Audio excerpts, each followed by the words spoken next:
প্রথমেই আমার মনে হয় যে আওয়ামী সবচেয়ে বড় লেসপেন্সার, সবচেয়ে বড় সুবিধাভোগী দুর্নীতিবাজ রাষ্ট্রপতি শাহাবুদ্দিন চুপ্পু, তাকে অপসারণ করা জরুরি। কারণ তার হাতে এত ক্ষমতা রেখে, তার হাতে একটা মেজর ক্ষমতা রেখে আমার মনে হয় যে আমরা নিরাপদ থাকতে পারবো না। দর্শক আসসালামু আলাইকুম, দর্শক শুভেচ্ছা নিন, আপনাদের সবাইকে স্বাগত জানাচ্ছি আজকের অনুষ্ঠানে। দর্শক শিরোনাম দেখে বুঝতে পারছেন আওয়ামী লীগের যে কার্যক্রম নিষিদ্ধ হয়েছে বিচার শেষ হওয়ার আগ পর্যন্ত, সেটি জুলাই পরবর্তী আরেকটি বড় একটি বিজয়, যে বিষয়টি নিয়ে দাবি করছিলেন 5ই আগস্টের পর থেকেই সবার মনেই দাবিটি ছিল, সবার মুখেও এই দাবিটি ছিল, কিন্তু অজানা কোনো কারণে এই বিষয়টি সামনে ওইভাবে কার্যকর হচ্ছিল না। সেটি একটি আনন্দের বিষয়, সেটি হচ্ছে আবারও একটি ঈদ মোবারকের ঘটনা।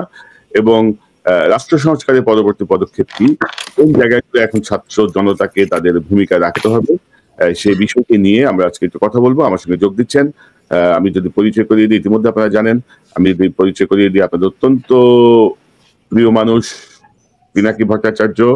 আর কোনো বিশেষণের কিছু নাই, দাদা আপনাকে স্বাগত জানাচ্ছি। জি, আবারও ঈদ মোবারক। যোগ দিচ্ছেন, ঈদ মোবারক। যোগ দিচ্ছেন আপনাদের আরেক প্রিয় মানুষ সাংবাদিক ইলিয়াস হোসেন। ইলিয়াস, আপনাকে স্বাগত জানাই। ঈদ মোবারক। এবং আপনাদের আরেকজন প্রিয় মানুষ, আমার চ্যানেলের নিয়মিত অতিথি মেজর সুমন আহমেদ। সুমন ভাই, আপনাকে স্বাগত জানাচ্ছি। আসসালামু আলাইকুম, ঈদ মোবারক। সবাইকে নিয়ে এই আলোচনাটা গতকালই করতে চাইছিলাম, কিন্তু পিনাকিদা ছিলেন প্যারিসের বাইরে, ইলিয়াসও ব্যস্ত ছিল, কথা হলো না। তো দাদা, এই যে ধরেন অবশেষে আওয়ামী লীগের এই কার্যক্রম আসলে নিষিদ্ধ হলো, মানে বিচার শেষ হওয়ার আগ পর্যন্ত, তো এটা কতটুকু কার্যকর হবে বলে মনে করেন, বা এই মুহূর্তে করণীয় কি? কারণ আমরা তো ধরেন নানা রকমের ধানাই পানাই দেখছি, তো উপদেষ্টা পরিষদের ভিতরেই যে অবস্থা দেখি আর কি হাসিনা লোকজনের, তো তাতে আপনি কি মনে করছেন এই জায়গাটা? এখান থেকে আমি একটা আলোচনা শুরু করি। প্রথম বিষয়টা হচ্ছে যে এটা তো অনেক আগে হওয়ার কথা ছিল, এবং উপদেষ্টা পরিষদ কিন্তু গত বছরই একটা সিদ্ধান্ত নিয়েছিল যে আওয়ামী লীগের কার্যক্রম এটা বন্ধ থাকবে। কিন্তু এটার আইনি প্রক্রিয়া কি হবে, কিভাবে এটাকে ইমপ্লিমেন্ট করা হবে, আবার পশ্চিমা বিশ্বের একটা চাপ ছিল। পশ্চিমা বিশ্বের চাপটা কিন্তু আবার এটা পশ্চিমা বিশ্বের নিদর্শন। ইন্ডিয়া থেকে পশ্চিমা বিশ্বকে দিয়ে বলানো যে আওয়ামী লীগকে আসলে নিষিদ্ধ হবে। কারণ ইন্ডিয়ার একটা বড় ধরনের চিন্তা আছে যে সত্যিকার অর্থে আওয়ামী লীগ যদি বাংলাদেশের রাজনীতি থেকে চলে যায়, তাহলে আমার স্টেকটা কে দেখবে। অবশ্যই এই ক্ষেত্রে আমি মনে করি যে এখন তাদের স্টেক দেখার লোকজন হয়ে গেছে আর কি। এখন মানে তাদের ইন্টারেস্ট এত বিস্তৃত যে বাংলাদেশে তাদের স্টেক দেখার অনেক লোক, ইভেন ফ্যাসিস্ট বিরোধী লড়াই যারা করেছে তাদের মধ্যেও আছে। আমি তাদের নাম বলতে চাই না, তাদেরকে বিব্রত করতে চাই না। কিন্তু এই কাজটা দেখা যাচ্ছে যে মানে প্রফেসর ইউনূসের সরকার তো হচ্ছে সবচেয়ে বড় রাজনৈতিক প্রতিষ্ঠান একটা দেশে। তো প্রফেসর ইউনূসের সরকারও একটা রাজনৈতিক প্রতিষ্ঠান হয়ে ওঠা উচিত ছিল, কিন্তু ওনারা রাজনীতিটা করতে পারছেন। দেখা যাচ্ছে যে রাজনৈতিক প্রশ্নে ওনারা সিদ্ধান্তহীনতায় ভুগছেন, দোদুল্যমান আছেন, এবং জনগণের তরফ থেকে যখন একটা চাপ আসে, যখন সে রাজপথে একটা শক্তি দেখে, তখন সে রাজনৈতিক সিদ্ধান্তটা নিতে সফল হয়। যেটা আমরা দেখেছি 32 নম্বর জয় বাংলা করার সময়, এবং তারপরে এখানেও দেখলাম যে জনতা যখন রাস্তায় নামলো, সেই সময় তারা একটা স্ট্রং পলিটিক্যাল পজিশন নিতে বাধ্য হলো বা নিতে সাহসী হয়ে উঠলো। এই জন্যই বলি যে আমরা আসলে, আমি কনক আর ইলিয়াস একসাথে চলে যাই আর কি দেশে, যে এই কাজটা করি আর কি, যে পলিটিক্যাল সাপোর্টটা রাজপথে তৈরি করি, সো দ্যাট প্রেসিডেন্টের সরকার একটু সাহস পায়। আমার মনে হয় যে যেটুকু এখন অগ্রসর হয়েছে সেটা ভালো হয়েছে, এবং যেই পলিটিক্যাল অ্যালায়েন্সটা গড়ে উঠেছে রাজপথে এই আওয়ামী লীগ নিষিদ্ধের প্রশ্নে, সেটা একটা খুবই গুরুত্বপূর্ণ বিষয়। এবং আমি এটা মনে করি এটা মার্চ ফর গাজার সাবসিকুয়েন্ট স্টেপ, যেখানে যেই রাজনৈতিক শক্তিটা গড়ে উঠছে একটা ফ্যাসিস্ট বিরোধী, পিওর রাইট ন্যাশনালিস্ট এবং স্ট্রং, আমি যেটা বলবো যে close to our religious culture, এরকম একটা পলিটিক্যাল ফোর্স তৈরি হয়ে উঠছে। এবং এই পলিটিক্যাল ফোর্সের মধ্যে আমরা এখানে ছাত্রদেরকে পেয়েছি, এনসিপি কে পেয়েছি। এটা আমাদের একটা খুবই বড় অর্জন হয়েছে যে আমাদের একটা প্ল্যাটফর্ম তৈরি হয়েছে, যে প্ল্যাটফর্মের উপরে ভর করে আমরা ভবিষ্যতে রাজনীতির পথে অগ্রসর হব। এবং আমার মনে হয় এটাই আগামী বাংলাদেশের নেতৃত্ব দেবে, এই প্ল্যাটফর্মটাই বাংলাদেশের আগামী নেতৃত্ব। দাদা, আমি আবার আসছি আপনার কাছে। দাদা, আপনার সাউন্ডে একটু আনক্লিয়ার মনে হচ্ছে আমার কাছে, হয়তো মাইক্রোফোনের জটিলতা বা অন্য কোনো কিছু। আপনি একটু যদি রিমুভ করে আবার ইয়ে করেন মাইক্রোফোনের পয়েন্ট আর কি। আমি আবার ঢুকছি তো ইলিয়াসের তো আপনার কাছে শুনি, এই যে ঈদ মোবারক আওয়ামী লীগ যে কার্যক্রম যে নিষিদ্ধ হলো আসলে কতটুকু কার্যকর হবে, বা এই মুহূর্তে আপনি কি কি মনে করছেন, আপনার পর্যবেক্ষণটা কি? কনক ভাই, আপনি সবাইকে ঈদ মোবারক। আগে আপনি কালকে জ্যাকসন হাইটে ছিলেন। বৈষম্য বিরোধী আন্দোলনের যারা এখানে কাজ করেছেন তাদের নেতৃত্বে বিএনপি, জামাতের লোকজনও ছিল, আপামর জনতা এখানে তাদের ব্যানারে সেখানে গিয়েছিল। মূলত যুক্তরাষ্ট্রে আসলে যে ব্যানারে আসলে এখানে বিএনপির লোকজনই বেশি ছিল, এবং সেই আনন্দ মিছিলের সামনে এসে আওয়ামী লীগ, এখানে আওয়ামী লীগের শুধু যে টোকাই শ্রেণীর কয়েকজন ছিল এরকম না, আওয়ামী লীগের প্রেসিডেন্ট ছিল, যুক্তরাষ্ট্র আওয়ামী লীগের সভাপতি সিদ্দিকুর রহমান ছিলেন, এবং আরো অনেক তাদেরকে এখানকার যে নেতৃত্ব স্থানীয় যারা সবাই ছিলেন, তারা এখানে বিএনপির নারীদের গায়ে হাত দিয়েছেন, ধাক্কাধাক্কি করেছেন। সেটা নিয়ে পুলিশ রিপোর্টও হয়েছে আমি যতটুকু জানি। তো একটা জিনিস চিন্তা করেন কনক ভাই, আপনি যখন এইখানে ছিলেন, আমাদের এইখানে যে কজন আছে সবার পরিবারের উপরেই ছোটখাটো হয়েছে, কিন্তু সরাসরি যদি বলি পরিবারের সদস্যদের উপরে আপনার বোনকে ধরে নিয়ে গিয়েছেন। আমি যেদিন 21 টেলিভিশনের চেয়ারম্যান যেদিন জেলে যান, সেদিন আমার ছোট ভাই বাংলাদেশের একটা বেসরকারি টেলিভিশনে সাংবাদিকতা করতো, সেই রাতেই তাকে সেখান থেকে স্যাক করা হয়েছে, এবং সে অফিসে যায়নি, তার সেই বেতন ভাতা সেই জিনিসগুলো আপনার ফেরত দেওয়া হয়নি এখন পর্যন্ত। আপনার বোনকে ধরে নিয়ে যাওয়া হয়েছে, পিনাকি ভট্টাচার্য, ওনার পরিবারের উপরেও নানান ধরনের নির্যাতন এগুলো করা হয়েছে। তো ধরেন আমরা আমাদের পরিবারের উপরে যত ধরনের নির্যাতন, অত্যাচার, আইনি নানান ধরনের মামলা তো অভাব নাই, সেগুলো এখনো আছে, সেগুলো করা হয়েছে। কিন্তু আওয়ামী লীগ যে এই যে বাইরে বসে বসে তারা এত ধরনের ষড়যন্ত্র করছে, এবং আপনি দেশের ভেতরেও যদি চিন্তা করেন, আমি অনেকগুলো ওদের ইন্টারনাল গ্রুপ যেগুলো আছে সেগুলো আমাকে বিভিন্ন সংস্থা থেকে যখন দেয়, সেগুলো আমি আমার ফেসবুক, ইউটিউবে পোস্ট করি। সেই তথ্য ধরে কিন্তু তাদেরকে ধরা সম্ভব, মোবাইল নাম্বারগুলো সেখানে থাকে, এটা ধরে 1 মিনিটের ব্যাপার তাদের ট্রেস করা যে তারা কোথায় আছে, তাদেরকে ধরা হয় না। তো এরা দিনকে দিন এই ধরনের আস্ফালন দেখাচ্ছে বিদেশে বসে বসে।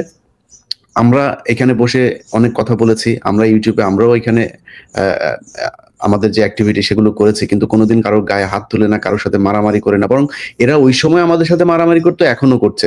তো বাংলাদেশটা এখন পরিবর্তন হয়েছে, এখনো তাদেরকে এগুলো করতে দেওয়া যাবে না। তো আমরা কারোর বাড়িতে যে হামলা হোক, কারো পরিবারের মানুষের উপরে আঘাত করা হোক, আমরা এটা চাই না, একদমই চাই না আমরা। কিন্তু তাদের তো দেশে তাদের ব্যাপারে তো আইনি ব্যবস্থা নিতে হবে, এটা আমি মনে করি নেওয়া খুবই জরুরি। আর আরেকটা বিষয়, আমাদের গতকালকে আমি পরে যেটা শুনলাম যে আমাদের জুলকারনায়ন সাইর সহ আরো অনেকেরই এই বিশেষ করে কয়েকটা টেলিভিশন চ্যানেলকে ভারতে নিষিদ্ধ করা হয়েছে, সেই সাথে আমি, আপনি, পিনাকিদা, আমাদের চ্যানেলগুলো তো নিষিদ্ধ আছেই। এখন এটার ব্যাপারে ধরেন বাংলাদেশ সরকার কি পদক্ষেপ নিয়েছে বা নিচ্ছে এখনো পর্যন্ত আমরা জানি না। এটার সুস্পষ্ট একটা ব্যাখ্যা সরকারের পক্ষ থেকে আসতে হবে। প্রথমত হচ্ছে, বাংলাদেশের মানুষ ভারতীয় টেলিভিশন চ্যানেল এই দেশে থাকুক এটা চায় না। এই দেশের মানুষের পারিবারিক যত বিশৃঙ্খলা তৈরির জন্য দায়ী হচ্ছে ভারতীয় এসব সিরিজ, ভারতীয় এসব টেলিভিশন চ্যানেল। এর বাইরেও যদি আপনি চিন্তা করেন, পৃথিবীর ভেতরে সবচাইতে বেশি প্রোপাগান্ডা ছড়ানোর মেশিন হচ্ছে এই ভারতীয় মিডিয়া। তারা কেন আমাদের সরকারের বিরুদ্ধে মিথ্যাচার করার পরেও এই দেশে চলমান থাকবে? এই ব্যাপারে সরকারকে একটা সুস্পষ্ট নিতে হবে। আর আপনি যে প্রশ্নটা করেছেন যে নিষিদ্ধের ব্যাপারে, দেখেন নিষিদ্ধের এখানে আমি আমার যাদের সাথে আলাপ হচ্ছিল, যারা এটার সাথে ছিলেন, তাদের অনেকের সাথেই কথা হচ্ছিল, এবং আমাদের একটা আলটিমেট টার্গেট ছিল যে আমি তাদেরকে যেটা বলেছিলাম যে ভাই, হতে পারে সরকার এখানে কোনো কিছুই করবে না, কিন্তু তারপরে একটা মেসেজ সরকারকে দিতে হবে যে ভবিষ্যতে তারা যেন এই আওয়ামী লীগকে নিয়ে কোনো ধরনের নতুন করে নির্বাচনে আনা আওয়ামী লীগকে রাজনৈতিক কর্মসূচি পালন করতে দিতে হবে। আরেকটা অন্য ওই যে ওয়াকার যে ধরনের আওয়ামী লীগ আনতে চেয়েছে, রিফাইন আওয়ামী লীগ, এই ধরনের কথাবার্তা যেন বলতে না পারে, এই ধরনের একটা মেসেজ তাদেরকে দেয়া। সো আমার মনে হয় তার চাইতে অনেক বেশি কিছু হয়েছে। তারপরেও ধরেন যদি আপনি মনে করেন আওয়ামী লীগকে নিষিদ্ধের চিন্তা করা যায়, আর যে দাবিটা উঠেছিল সেটা করাতে সমস্যা কোথায় ছিল? অনেকেই আমাকে, একজন বিএনপির খুব উচ্চ পর্যায়ের একজন নেতা বলছিলেন যে ইলিয়াস দেখো, এটা আমার মনে হয় আইনগতভাবে হলেই সবচাইতে ভালো হয়। তা আমি বললাম, মনে করেন শেখ হাসিনা 2 বছর পরে বাংলাদেশে ক্ষমতায় আসলো, আবার আপনি আইন না, মনে করেন জাতিসংঘের যদি রেজুলেশন দিয়েও যদি আপনি এটা করেন যে আওয়ামী লীগ নিষিদ্ধ, আপনি কি সেটাকে রাখতে পারবেন? তা আপনি এত আইন দেখাচ্ছেন কেন এখন? ইউনূস সরকার যে বর্তমান ক্ষমতায় এসে সেটার জন্য কি কোনো আইন করা হয়েছিল নাকি? সংবিধান মেনে করা হয়েছে? সেনা প্রধানের কোনো ক্ষমতা আছে কোনো কিছু করা, কাউকে ডেকে নিয়ে এইভাবে রাজনৈতিক কার্যক্রম করা? নাই তো, সবই তো বেআইনি ভাবেই করা হয়েছে। তো এইটার জন্য শুধু আইনি পদক্ষেপ কেন লাগবে? চুপ্পুকে সরাইতে পারা যাবে না কেন? এখনো আওয়ামী লীগের যারা বিভিন্ন জায়গায় পুলিশ প্রশাসন এখন সবাই ত্যাগী, বিশাল ত্যাগী, অথচ তারা আওয়ামী এখন আছে, ওসি আছে যারা কিনা আওয়ামী লীগের সময় 2-3 থানায় ওসি ছিলেন। আমি কালকে কয়েকজনের তালিকা পেলাম, তাদেরকে আবার ওসির পদে বসানো হয়েছে।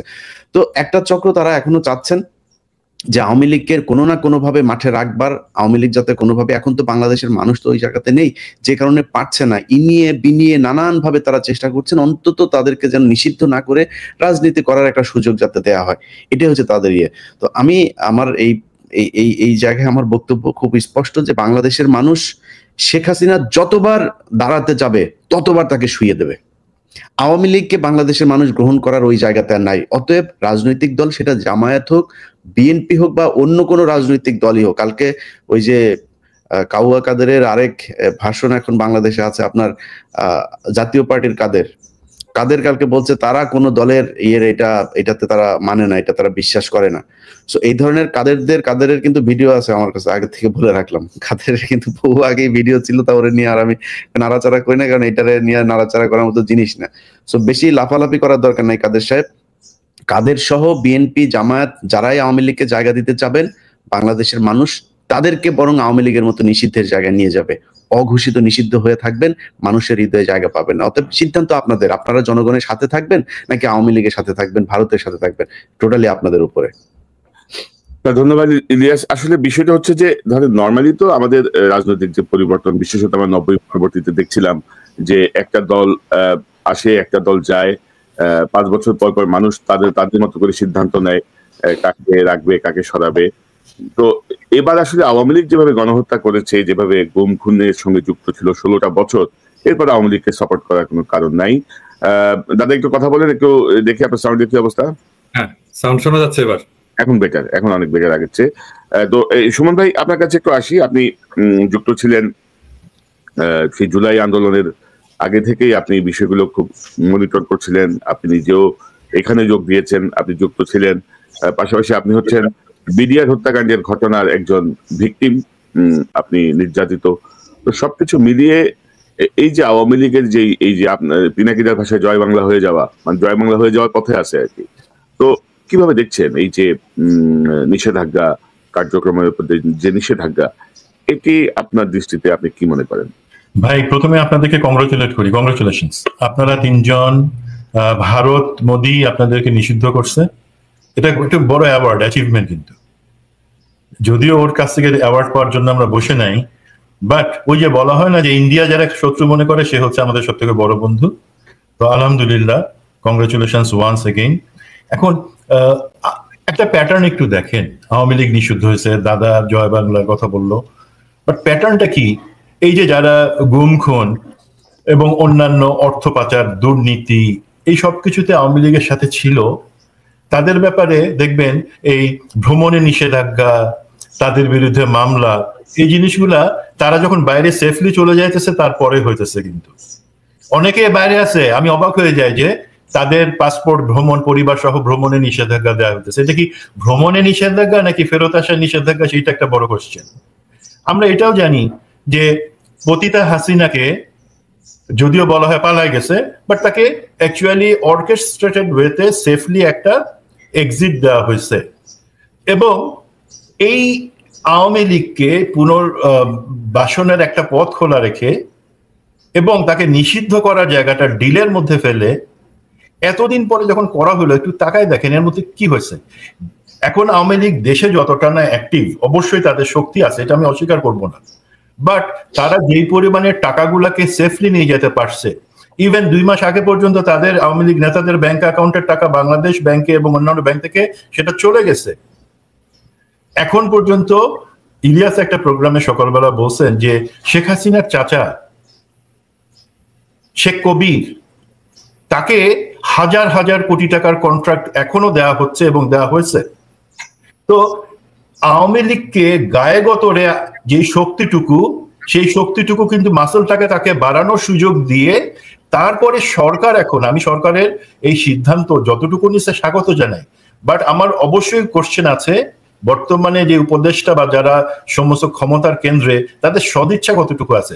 তারা কি অ্যাকচুয়ালি চাইছে যে না ঠিক আছে আওয়ামী লীগ তাদের শক্তিটাকে বাইরে নিয়ে যাক, সেখান থেকে তাদের সেই শক্তি সংহত করে, শুধু আওয়ামী লীগ হিসাবে না, আওয়ামী লীগ তো এখন সরাসরি নিজে আওয়ামী লীগ হিসেবে আসবার, তারে যদি আমরা নিষিদ্ধ নাও করি সে আসবে না লজ্জার চোটে, বাট আওয়ামী লীগের যেই ঘুঁটিগুলো এখানে আছে, সেই রাজনৈতিক দল হোক, সরকারি কর্মকর্তা কর্মচারী হোক, অথবা বাহিনীর মধ্যে হোক, তাদেরকে মোটামুটি একটু আবার অক্সিজেন দিয়ে তাদেরকে তাজা করি, সেই তাজা করার সময়টা নেওয়া হয়েছে।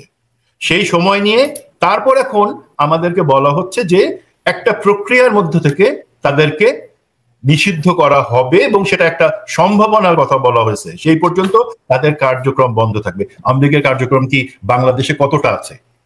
আওয়ামী লীগের কার্যক্রম তো এখন মেইনলি ভারতে তাদের দাদার বাড়িতে বসেই হচ্ছে। যুক্তরাষ্ট্র আওয়ামী লীগের গতকালকে সভার কথা, মানে কাজের কথা ইলিয়াস বললেন, ইউকেতে দাদা বলতে পারবেন, প্যারিসে হয়তো তারা সংঘবদ্ধ না, বাট যুক্তরাজ্যে আমরা দেখতে পাচ্ছি তারা কতটা শক্তি সংহত করতেছে। তারা এর মধ্যে দুতিয়ালির কাজগুলো সমস্ত কিছু করতেছে। এখন আমরা যদি এই নিষিদ্ধের কাজটা যেটা সময় মতো করতে পারতাম তাহলে সুবিধা হতো কি, আমরা ডিপ্লোম্যাটিক্যালি বাকি দেশগুলাকে, আমাদের যারা কূটনৈতিক চ্যানেলে যারা আছেন তাদেরকে বলে দিতে পারতাম যে ভাই এরা একটা নিষিদ্ধ সংগঠন, তোমরা তাদেরকে তোমাদের মাটিতে প্যাট্রোনাইজ করো না, বা তাদের নাম করে তাদের বিদেশি বা ছায়া সংগঠন যেগুলো আছে তোমরা তাদেরকে প্যাট্রোনাইজ করতে পারবে না, বাট সেই শক্তির জায়গাটুকু আমরা করতে দিছি। এবং এখন আজকে যখন তাদেরকে নিষিদ্ধ করার জায়গায় আসছে, একটা বাধ্য হয়ে আসছে, সরকার নিজে থেকে করে নাই, তার সদিচ্ছা থেকে সময় মতো করে নাই, আমাদের চাপে পড়ে করছে, জনতার চাপে পড়ে করছে। তো আমি মনে করি এটা তাদের শুধুমাত্র একটা গা বাঁচানোর জায়গা। আমি সাধুবাদ জানানোর সাথে সাথে আমি অনেকটাই স্কেপটিক্যাল যে তারা এটা সদিচ্ছা থেকে করছেন কিনা, এবং পরবর্তীতে রাজনৈতিক পালাবদল বা নির্বাচন যাই হোক না কেন, যদি আমরা সংস্কারটুকু কমপ্লিট করতে না পারি, সেখানে ওই শুধুমাত্র দলকে নিষিদ্ধ করে আমি এই আওয়ামী ফ্যাসিবাদ বা এই গুম খুনের সেই কালচারকে ঠেকাইতে পারবো না। সরি, আমি খুব অপটিমিস্টিক হতে পারলাম না, বাট এটা আমার একদম নির্মোহ একটা উপলব্ধি। জি সুমন ভাই, আমি আপনার কথার সাথে একমত। কারণ ধরেন যে জায়গাগুলো আমরা দেখছি, গতকাল থেকে একটি স্ক্রিনশট বিভিন্ন জায়গায় ঘুরে বেড়াচ্ছে যে দলীয় বিচার কার্যক্রম শেষ না হওয়া পর্যন্ত দলীয় কার্যক্রম চালাতে পারবে না আওয়ামী লীগ, উপদেষ্টা পরিষদের সিদ্ধান্ত। এটি হচ্ছে 5 সেপ্টেম্বর 2024 একটা সংবাদ, যেটি আসলে উপদেষ্টা পরিষদের সিদ্ধান্ত না। পরে আমি ইন করে দেখলাম যে এটি উপদেষ্টা পরিষদের সিদ্ধান্ত না, এবং যুগান্তরের এই পত্রিকাটা পাওয়া যায় নাই, কিন্তু বিবিসিতে এই সংক্রান্ত একটা খবরের ইয়ে ছিল, যেটি তারা বলছে যে যুগান্তরের প্রথম পাতার খবর, বিচারের আগে ফ্যাসিবাদীদের পুনর্বাসনের সুযোগ নেই।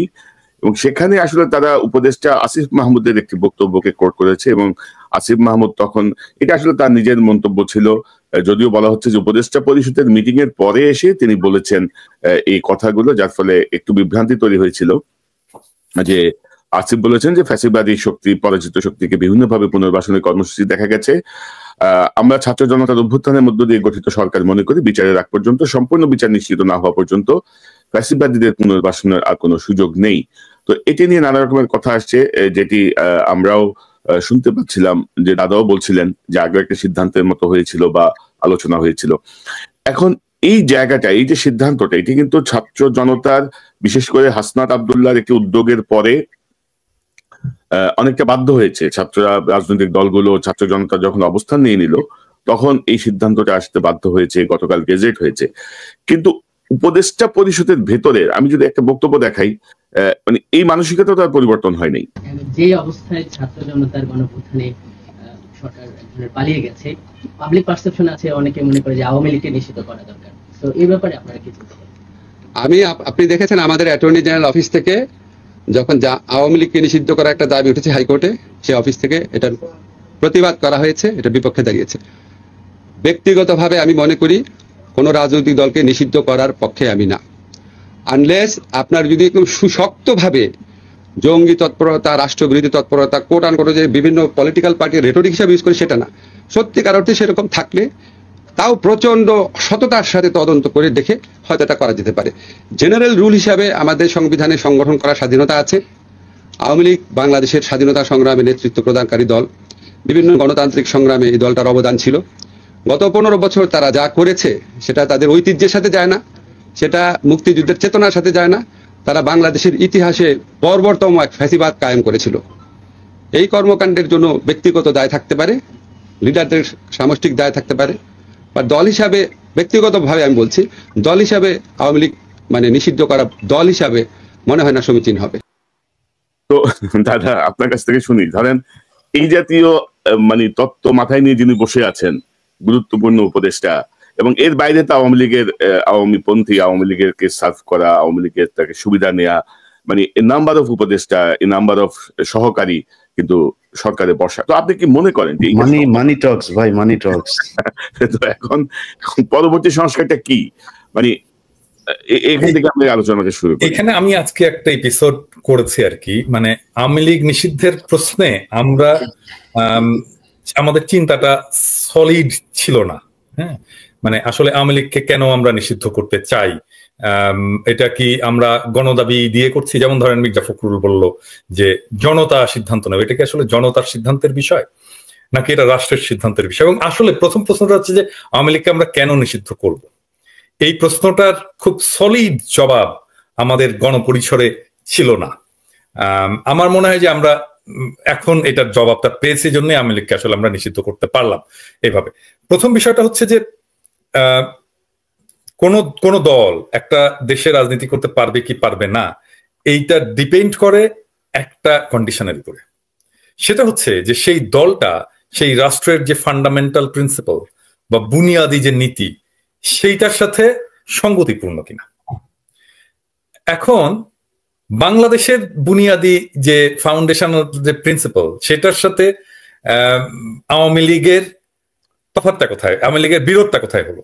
নাম্বার ওয়ান, আওয়ামী লীগ রাষ্ট্র যেটাকে রাষ্ট্রের যে ইনস্টিটিউট, মানে রাষ্ট্র তো ইনস্টিটিউটের সমষ্টি, মানে সেখানে পুলিশ থাকবে, আর্মি থাকবে, বিডিআর থাকবে, প্রশাসন থাকবে, আমলাতন্ত্র থাকবে, নির্বাচন কমিশন থাকবে, ব্যুরোক্রেসি থাকবে, এইটাই মিলেই তো তার পুরো ইনস্টিটিউট। তো এই ইনস্টিটিউট গুলোকে সে ধ্বংস করেছে। তার মানে রাষ্ট্রের যে ফাউন্ডেশনাল প্রিন্সিপাল সেটাকে সে নষ্ট করেছে। প্রত্যেকটা আর্মিকে নষ্ট করেছে, জুডিশিয়ারিকে নষ্ট করেছে, পুলিশকে নষ্ট করেছে, প্রশাসনকে নষ্ট করেছে, ব্যুরোক্রেসিকে নষ্ট করেছে। Number one. নাম্বার টু, রাষ্ট্রের কাজ হচ্ছে নাগরিককে সুরক্ষা দেওয়া। এটা হচ্ছে রাষ্ট্রের সাথে নাগরিকের যে কন্ট্রাক্ট, যেটা আমরা সংবিধান বলি। উল্টা রাষ্ট্রটাকে তৈরি করছে নাগরিকের জীবনটাকে অনিরাপদ করার জন্য। মানে আমি এর বিরুদ্ধে কোনো অভিযোগ দিতে পারবো, কোনো ফলস অভিযোগও দিতে পারছি না, মিথ্যা অভিযোগও দিতে পারছি না যে তাকে মিথ্যা অভিযোগ দিয়ে আমি তাকে জেলে ঢুকাই দেবো, সেটাও আমি করতে পারছি না। কিন্তু আমার তাকে জেলে ঢুকাইতে হবে, তাকে আমার নির্বাসনে দিতে হবে, তাকে আমার আটকাইতে হবে। সেই জন্য আমি কি করবো? আমি আয়নাঘর বানাবো, একটা দুইটা না, হাজার হাজার আয়নাঘর বানাবো সারা দেশে, এবং সেইখানে আমি বিনা বিচারে নাগরিককে তুলে ধরে দিনের পর দিন রেকর্ড ছাড়া আটকে রাখবো। নাগরিকের জীবন করেছে অনিরাপদ, নাগরিকের জীবনের সুরক্ষা সেটা সে নষ্ট করেছে। 3 নাম্বার, আমি আমার নেতা নির্বাচন করতে পারবো ভোট দিয়ে, সেই নেতা নির্বাচন করার ক্ষমতাকে আমার হাত থেকে কেড়ে নিয়েছে। 4 নাম্বার, রাষ্ট্রে বাংলাদেশের যে ফাউন্ডেশনাল প্রিন্সিপাল সাম্য, মানব সত্তার মর্যাদা, মানব সত্তার মর্যাদা, সাম্য এবং গণতন্ত্র, তিনটাকেই সে ধ্বংস করেছে, নষ্ট করেছে। এই দলটাকে তো রাখতে পারি না আমরা। এটাকে তো মানে আমি কি বাংলাদেশে একটা ডাকাত দলকে অপারেট করতে দেবো যে আমি ডাকাতি করবো? ভাই হ্যাঁ, আমারও তো সংগঠন করার স্বাধীনতা আছে, ডাকাতিও তো একটা সংগঠন, তাই না? মানে কয়েকজন লোক মিলে একটা সংগঠন করে, আমি কি ডাকাতের সংগঠন করতে দেবো? করতে দেওয়া উচিত? মানে ধরেন ডাকাতের দল যদি একটা কনস্টিটিউশন বানায়, একটা ঘোষণাপত্র বানায় যে আমার হচ্ছে যে আমি ডাকাতি করব, এবং ডাকাতি করার যে ডাকাতি করে যা আমি পাবো সেটা আমি দরিদ্র মানুষের মধ্যে বিলাই দেবো, এটা এরকম যদি একজন কেউ করে, আমি একটা রবিনহুড হবো আর কি। সেটা একটা গঠনতন্ত্র থাকবে। আপনি ডাকাতি করবেন আর আমরা বলবো যে 5 ওয়াক্ত নামাজ পড়ে, মানে ওইরকম মানুষ, এটা তো মুক্তিযুদ্ধের সপক্ষের দল। হ্যাঁ, আমি কি এটাকে করতে দেবো? আমি তো এটা করতে দেবো না। মানে ডাকাতি যত মহৎ উদ্দেশ্য নিয়ে করা হোক না কেন, আমি তো সেটাকে করতে দেবো না। তো ফাউন্ডেশনাল প্রিন্সিপালের সাথে কন্ট্রাডিক্টরি কোন অর্গানাইজেশন দেশে থাকতে পারবে না। এখন এটা যদি বাংলাদেশ সব দল আমরা সবাই মিলে যদি বলি যে না থাকুক, এটা থাকা উচিত, তারপরে এটা থাকতে পারে না। রাষ্ট্রকেই নিজের জন্যই সেটাকে ধ্বংস করতে হবে, নষ্ট করতে হবে, তাকে নিষিদ্ধ করতে হবে। আর আমরা যদি সবাই মিলেও বলি যে না এই দলে থাকা চলবে না, কিন্তু এটা ফাউন্ডেশনাল প্রিন্সিপালের সাথে কন্ট্রাডিক্ট করে না, তাহলে তাকে আমরা নিষিদ্ধ করতে পারি না। এই জায়গাটায় আসলে একমত হইতে হবে। হ্যাঁ, এখন বলতেছে না এই যে কতজন এই যে কথা কামাল বলে না যে এটা একটা ফ্যাসিবাদী আমরা দলকে কেন নিষিদ্ধ করব, এমনকি আসিফ নজরুল যেটা বললেন যে আমরা দলকে কেন নিষিদ্ধ করব, এই দলের এত আছে, আমরা এটা করতে পারি না। নো, আপনি আগে দেখবেন আসলে এই দলটা ফাউন্ডেশনাল প্রিন্সিপালের সাথে কন্ট্রাডিক্ট করেছে কিনা। যদি করে আপনি এখানে রাখতে পারবেন না, যদি না করে আপনি এটাকে কোনোভাবে নিষিদ্ধ করতে পারবেন না। প্রশ্নটা ওই জায়গাটায়, প্রশ্নটা এইটা না যে আমি একটা রাজনৈতিক দলকে নিষিদ্ধ করতে পারি কি পারি না।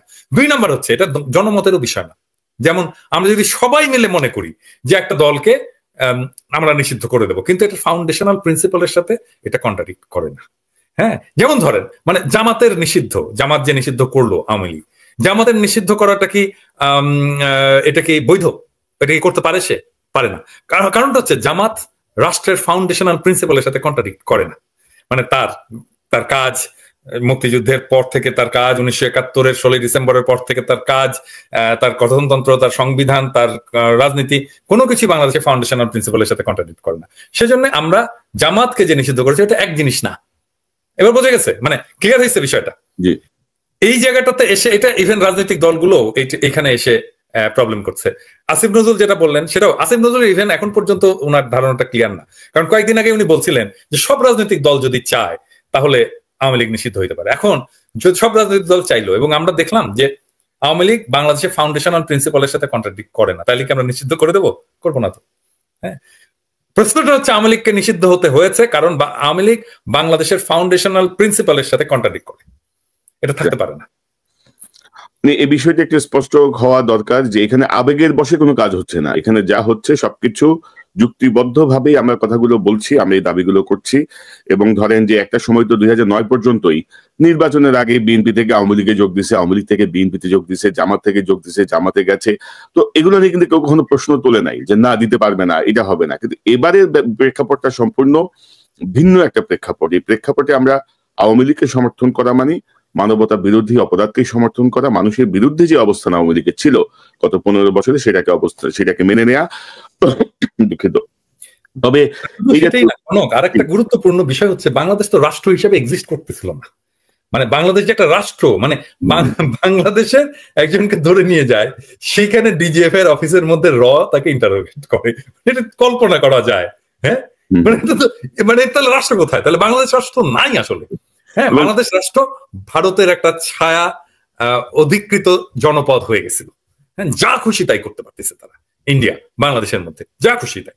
এমনকি এসে বলতেছে যে রাজনৈতিক দলগুলোকে বলতেছে তুমি নির্বাচনে যাও, তোমাকে নির্বাচনে যেতে হবে, তাছাড়া জামাত বিএনপি ক্ষমতায় চলে আসবে। হ্যাঁ, এটা এসে ভারতের পররাষ্ট্র সচিব এসে বলতেছে বাংলাদেশের একজন রাজনৈতিক দলের প্রেসিডেন্টকে। হ্যাঁ, তো তাহলে বাংলাদেশের রাষ্ট্র হিসেবে এক্সিস্ট করতেছিল, পুরো রাষ্ট্রটাকে ধ্বংস করে ফেলছিল। এবং আপনি যেটি বলছিলেন মেজর সুমন আহমেদ কিন্তু বিডিআর এর ঘটনার পর প্রথম ব্যক্তি যিনি ডিজিএফআই নির্যাতনের শিকার হন এবং রয়ের দ্বারা ইন্টারোগেটেড হন আর কি, প্রথম ব্যক্তি। আচ্ছা, র কি বলেছিল, পরিচয় দিয়েছিল যে আমি র থেকে নাকি না, এটা আপনি বলছিলেন, বুঝছেন? সুমন ভাই আপনার আনমিউট করেন, সুমন ভাই আপনি আনমিউট করেন। জি, ইন্টারোগেশনের যেই পর্যায়টাতে আমি দেখতেছিলাম কন্টিনিউয়াসলি ইংলিশে কথা বলতেছে, বাকি যারা ওই ইমরান ইবনে রউফ আর রাশিদুল আলম, একজন পলাতক আর একজন এখনো বিজেপিতে আছে, তারা বাংলায় কথা বলতেছে, আর বাকি 2 জন যাদেরকে আমি কাউকে দেখতে পাচ্ছি না, তারা ইংলিশ। এবং বাট আমি একটু বুদ্ধি করে বাংলাতে রিপ্লাই গুলা দিচ্ছিলাম। তখন দেখা গেল পজ, মানে আমি বাংলায় বলতেছি ওরা তো বুঝতে পারতেছে না। তখন ডিজিএফআই যে ডেস্ক অফিসার সে সেগুলোকে সম্ভবত ইন্টারপ্রেট করে দিতেছিল, ওই জন্য পজ আসতেছিল। আর আপনি তো দাদা ইন্ডিয়ানদের যে অশুদ্ধ ইংলিশ ডড করে, সেটা আমরা সবাই অভ্যস্ত। তো ওই 2 জন তারা ভারতীয় ছিল, র বা যে কোনো এজেন্সি তারা ভারতীয় ছিল। কেউ পরিচয় দেয় না এবং পরিচয় দিবেও না, তো তারা ওই সাহস তাদের নাই। মানে ওইটা ওই 2009 এর ওই ঘটনা। আচ্ছা, এখন ওই যে যিনি ইন্টারভিউ করেছিলেন পরিচয় দিয়ে বাংলাদেশের যে বিজিবি, যে ডিজিএফআই, মানে এখন বিজিবিতে আছে আপনি বললেন, এখনো সে সার্ভিসে? হ্যাঁ, এখনো সে সার্ভিসে। সে কিন্তু ডিজিএফআই তে ছিল না, সে কিন্তু আরেকটা ইউনিটে, সেও আমাদের সাথে একই সাথে পিলখানার ভিতরে ঢুকলো। বাট এবং রাশিদুল আলম সেও তখন কিন্তু ডিজিএফ এর পোস্টিং এ ছিল না। এই যে অতি উৎসাহী লোক যারা মনে করে যে এই আওয়ামী লীগকে রাখবার এবং বাঁচানোর জন্য তাদেরকে জানপ্রাণ দিতে হবে, তারা সমস্ত কোড এবং আইন ভঙ্গ করে অতি উৎসাহিত হয়ে সেখানে আমাকে ইন্টারোগেট করছে। তো তার মধ্যে রাশিদুল আলম, সে জানে যে সে কতগুলো পাপের সাথে সংশ্লিষ্ট এবং আমি যে তাকে এক্সপোজ করবই, তো সে কিন্তু পালায় চলে গেছে, এখন সম্ভবত ইউএই বা কোথাও আছে। ইমরান ইবনে রউফ সে কিন্তু এখনো আছে বিজেপিতে কর্নেল হিসাবে, মাঝে মাঝে একটু ছবি টবি চেহারা দেখায়। সে এটা আমার সাথে হয়েছে সেটা না, হেফাজতের সেই কিলিং এ, আমরা বলবো শাপলা চত্বরের কিলিং এ সে তো জিয়াউল হাসানের সাথে সরাসরি যুক্ত, কতজনকে খুন করেছে, 7 খুনের মামলা, 7 খুন। তো আমরা তাকে অ্যাকাউন্টেবল করি না কেন? এখন আপনারা তো চেষ্টা করতেছেন, ইলিয়াস চেষ্টা করেছে, কনক এই জিনিসগুলোকে উঠাচ্ছে। এখন অ্যাকাউন্টেবল করার পরে দিন শেষে সিদ্ধান্তটা তো আপনি নিতে পারতেছি না। যারা আপনি কি মনে করতেছেন দাদা যে এইখানে সব চেঞ্জ হয়ে গেছে, হাসিনা চলে যাওয়ার সাথে সাথে হাসিনার রাখা লোকগুলা চলে গেছে? না, হাসিনার রাখা লোকগুলো আছে এবং তারা তাদের হাসিনার সময় রাখা লোকগুলো আছে, হাসিনার রাখা লোকগুলো আছে, বাট এটা স্টিল এটাও আমাদেরকে অ্যাকনলেজ করতে হবে যে বাংলাদেশে একটা খুব কনসিডারেবল ফর্মিডেবল সিভিল ফোর্স তৈরি হয়েছে, হ্যাঁ, যেটাকে উপেক্ষা করা খুব সহজ। এবং তারা উপেক্ষা করতে, সেখানে কিন্তু তাদের হাসিনার সময় যে জিনিসটা হচ্ছিল, হাসিনা 14 দাদা সিভিল ফোর্স তো আর ক্যান্টনমেন্টের ভিতরে ঢুকতে পারে না, সমস্যা হচ্ছে এটা। না, কিন্তু সব জায়গা ঠিক হয়েছে, কিন্তু ক্যান্টনমেন্ট তো ঠিক করতে পারি না আমরা চাইলেও। আমরা তো ওপিনিয়ন বিল্ড করতে পারি, তাই না? আমরা তো ওপিনিয়ন বিল্ড করতে পারি, আমরা জনগণকে বলতে পারি, আমরা এক্সপোজ করে দিতে পারি। হ্যাঁ, এই ইমরান ইবনে রউফের ব্যাপারে আপনি আমার বিডিআর এর যেই ডকুমেন্টারিটা আমি তৈরি করেছিলাম 1 ঘন্টা 25 মিনিটের, সেখানে ইমরান ইবনে রউফের ব্যাপারে সম্পূর্ণ বিস্তারিত বলা হয়েছে, সে কি করেছে, সে কি ছিল। মানে এখন কোথায় আছে? বিজেপিতে আছে, ওটা কি বলছিলা তুমি? হ্যাঁ, বিজেপিতে এখন না, তখন বিজেপিতে, এবং সে নাটক করছিল, সেই নাটকগুলোর বিষয়ে আমি সেখানে তখন বলেছিলাম, বর্ডারে গিয়ে সে নাটক করছে। এখনো যে সার্ভিসে আছে, ওটা কি বলেছিলা তুমি? হ্যাঁ, তখন ওই মুহূর্তে সে উত্তরবঙ্গের একটা ইয়েতে ছিল কমান্ডার হিসাবে। সরি, আমার ল্যাপটপের পাওয়ার আউট হয়ে গেছিল। যেটা বলতেছিলাম, sorry if you allow me, Hasina 14 নির্বাচনের পর থেকে প্রতিটা দিন কিন্তু তার হিসাব ছিল যে সে ক্ষমতা থেকে সরে যাওয়া মানেই তাদের সবার পতন, কচু কাটা। তো সেই একই অবস্থা হয়ে গেছে, কিন্তু হাসিনা যাদেরকে সেট আপ করে রেখে গেছে, যে স্ক্রিপ্ট লিখে গেছে এখানে যে তোমরা এইভাবে চলবা, তারাও জানে যে তাদের একজনও যদি সরে যায় তাদের শক্তি ক্ষয় এবং তারা উইক হয়ে যাবে। তো সেই জায়গা থেকেই আমি মনে করি আমরা চাবো, বাট এটা এক্সপেক্ট করা খুব মানে স্বাভাবিক না যে তারা তাদের ভুল বুঝতে পেরে তাদের খারাপ লোকগুলাকে সবাইকে সরাই দিবে, বা তারা ভালো হয়ে যাবে, অজু করে তারা শুদ্ধ হয়ে যাবে। আমি আশাটুকু করি না, বিকজ আমি দেখেছি তারা এখনো কিভাবে প্রতিটা জায়গায় তাদের লোকে বসায় রাখছে, এবং সেই কারণে আমি মনে করি যে ঘোষণাটুকু আসছে সেটা মন্দের ভালো, যে আওয়ামী লীগকে সেই পর্যন্ত কার্যক্রম বন্ধ রাখা হচ্ছে। তো পিনাকিটা ধরেন, আমরা যে রাশিদুজ্জামান, ব্রিগেডিয়ার রাশিদ যে সরাসরি নির্যাতন করছিল, আমরা অনেকবার আলোচনা করছি, সুমন ভাই ক্লেম করছে তাকে সাম্প্রতিক সময়ে যে আপনার হজ করার নামে পারমিশন দিয়ে মক্কা থেকে সে কানাডা চলে গেছে, যতটুকু আমরা জানি। ইমরান ইবনে রউফ এখনো বহাল। তো আমি যেটা বলতে চাচ্ছি, তাহলে আমার পরবর্তী সংস্কারটা কি রাষ্ট্রের? ধরেন কথা প্রসঙ্গে চলে আসলো, এখন ধরেন আর্মি ব্যাপারে আমরা অনেক রকমের বিষয় আমরা দেখছি, এবং ধরেন বিপ্লব পরবর্তী সময়েও সেনাপ্রধান চাচ্ছেন যে রিফাইন্ড আওয়ামী লীগ তৈরি করতে, যারা বিপ্লবের সঙ্গে সরাসরি যুক্ত তাদেরকে ডেকে তিনি সেই প্রস্তাব দিচ্ছেন যে আওয়ামী লীগকে বাদ দেওয়া যাবে না, একে রিফাইন্ড আওয়ামী লীগ করতে হবে। তিনি অনেকটা হুমকির মতো কথা বলছেন। ডক্টর ইউনূসের সঙ্গে একটি দূরত্ব তার বডি ল্যাঙ্গুয়েজ থেকে আমরা বুঝতে পারি যে, এবং আসিফ মাহমুদের কথা থেকে আমরা বুঝতে পারি যে তিনি বুকে পাথর চাপা যে দিয়েছিলেন ইউনূসকে মেনে নেওয়ার জন্য, সে পাথর এখনো বুক থেকে উঠে নাই ওনার। তো এখন পরবর্তী সংস্কারটা কি, আমরা কোন দিকে যাব? দাদা শুরু করবেন না ইলিয়াস? আমি একটু বলতে চাই, আমি ইয়ে নিয়ে বলতে চাই, যেহেতু আমরা সবাই এখানে আছি, আমার আজকেও একজন খুব গুরুত্বপূর্ণ একজন উপদেষ্টার সাথে কথা হলো দীর্ঘ সময় 40 মিনিট। তো আমি ওইখানে কয়েকটা জিনিস বললাম আর কি, আমি বলে রাখি। আমি বললাম যে দেখেন, আপনাদের সরকার তো রাজনৈতিক সরকার না, আপনাদের কারোই রাজনীতি করার কোনো অভিজ্ঞতা ছিল না, কিন্তু সরকার হচ্ছে একটা পলিটিক্যাল ইনস্টিটিউট। বাংলাদেশের সবচেয়ে বড়, সবচেয়ে প্রধান এবং সবচেয়ে ক্রুশিয়াল পলিটিক্যাল ইনস্টিটিউট হচ্ছে বাংলাদেশ সরকার, এবং আপনারা এই সরকারটা চালাচ্ছেন, কিন্তু আপনারা কেউই পলিটিক্যাল না। এবং এর কারণে আপনাদের যে পলিটিক্যাল ভ্যাকাম, সেই পলিটিক্যাল ভ্যাকামটাকে পূরণ করতে হয় অ্যাক্টিভিস্টদেরকে। এবং আমি খুব ক্যাটেগরিক্যালি নাম ধরে বলছি যে দেখেন আপনার সরকারের পেছনে একটা বড় ধরনের peoples mobilization, people support mobilize করেছে 3 জন মানুষ, আপনারা মানেন বা না মানেন, পিনাকি, ইলিয়াস আর কনক সারোয়ার। হ্যাঁ, তো আমি ওনাকে বললাম যে আচ্ছা দেখেন এই যে প্রফেসর ইউনূস কাতারে গেলেন, কাতারে যে কথা বললেন, ডায়াসপোরার সাথে কথা বললেন, তো কিছু সময় কাটালেন, তো প্রফেসর ইউনূসের কি মনে হয় না যে পিনাকি, ইলিয়াস, কনক সারোয়ারের সাথে একটু বসে কথা বলি, ওরা কি ইয়ে করে? কেন মনে হলো না 9 মাসে? মানে আমরা কি কামলা যে আমরা কামলা দিয়ে যাব সারাক্ষণ? আমরা তো কামলা না। হ্যাঁ, এবং সেই কারণে ওনারা একের পর এক মিস্টেক করছে। এবং যখন দেখে যে জনগণ মাঠে নামছে, রাস্তায় আছে, পিপলস সাপোর্ট আছে, তখন ওনারা একটা সাহসী পদক্ষেপ নিতে পারে। কিন্তু ওনারা প্রোঅ্যাক্টিভ হয়ে কখনোই পিপলস ভয়েস যারা রেইজ করে তাদের সাথে এনগেজ হওয়ার প্রয়োজনীয়তাটা মনে করে না, বোধ করে না। উপদেষ্টারা হয়তো করে, কিন্তু এটা প্রফেসর ইউনূসকে করতে হবে, এটা আমি মনে করি, এবং এটা করা উচিত। এবং এটা যদি না করেন তাহলে এটা সাফারার হবেন উনি নিজেই, আর কেউ না। এখন দেখেন ওনারা ঐক্যমত কমিশন করলেন, তাই না? আমি এটা নিয়ে অনেকবার বলছি, এবং ওনারা আসছেন, আলী রিয়াজকে দিচ্ছেন। আলী রিয়াজ পলিটিক্স করছেন এক সময়, হ্যাঁ, কিন্তু পলিটিক্যাল পার্টিগুলোর সাথে কিভাবে মিডিয়েট করতে হয় এই স্কিলটা ওনার নাই। হ্যাঁ, ওখানে নিয়ে মনির হায়দারকে বসাইছে, কারণ হ্যাঁ, তো ধরেন আমরা চাচ্ছি যে এই ছোট ছোট ছোট ছোট ছোট ছোট জিনিস। আমার বিএনপির একজন খুব গুরুত্বপূর্ণ নেতার সাথে কথা হইল, উনি বলতেছেন যে এই যে দেখেন, মানে অনেকে মনে করে যে বিএনপির সাথে আমার অনেক গ্যাপ এবং বিএনপির সাথে আমার খুব সারাক্ষণ মারপিট চলে, তা কিন্তু না। মানে বিএনপির ধরেন গুরুত্বপূর্ণ নেতারাও মাঝে মাঝে ফোন করেন, পরামর্শ নেন, কথা বলেন, এক্সচেঞ্জ করেন, এবং ওনাদের সাথে যখন কথা হয় আমার, তখন কিন্তু আমার কোনো আর্গুমেন্টকে ওনারা ফেলে দেন না, ওনারা অ্যাকসেপ্ট করেন, গ্রহণ করেন, সিরিয়াসলি নেন।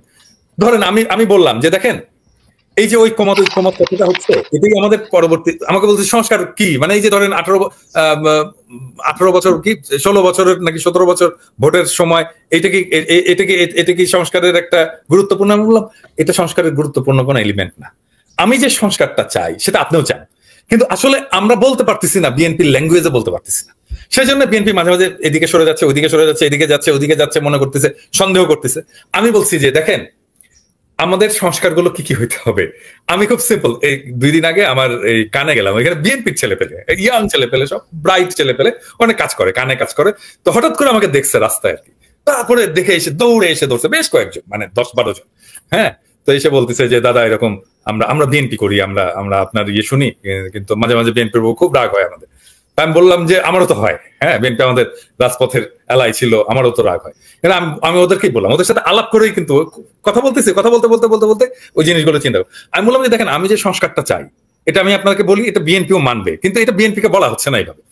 প্রথম জিনিস, ধরেন আমরা 2024 সালের নির্বাচনটাকে আমরা অবৈধ ঘোষণা করব, হ্যাঁ, তাতে কি হবে?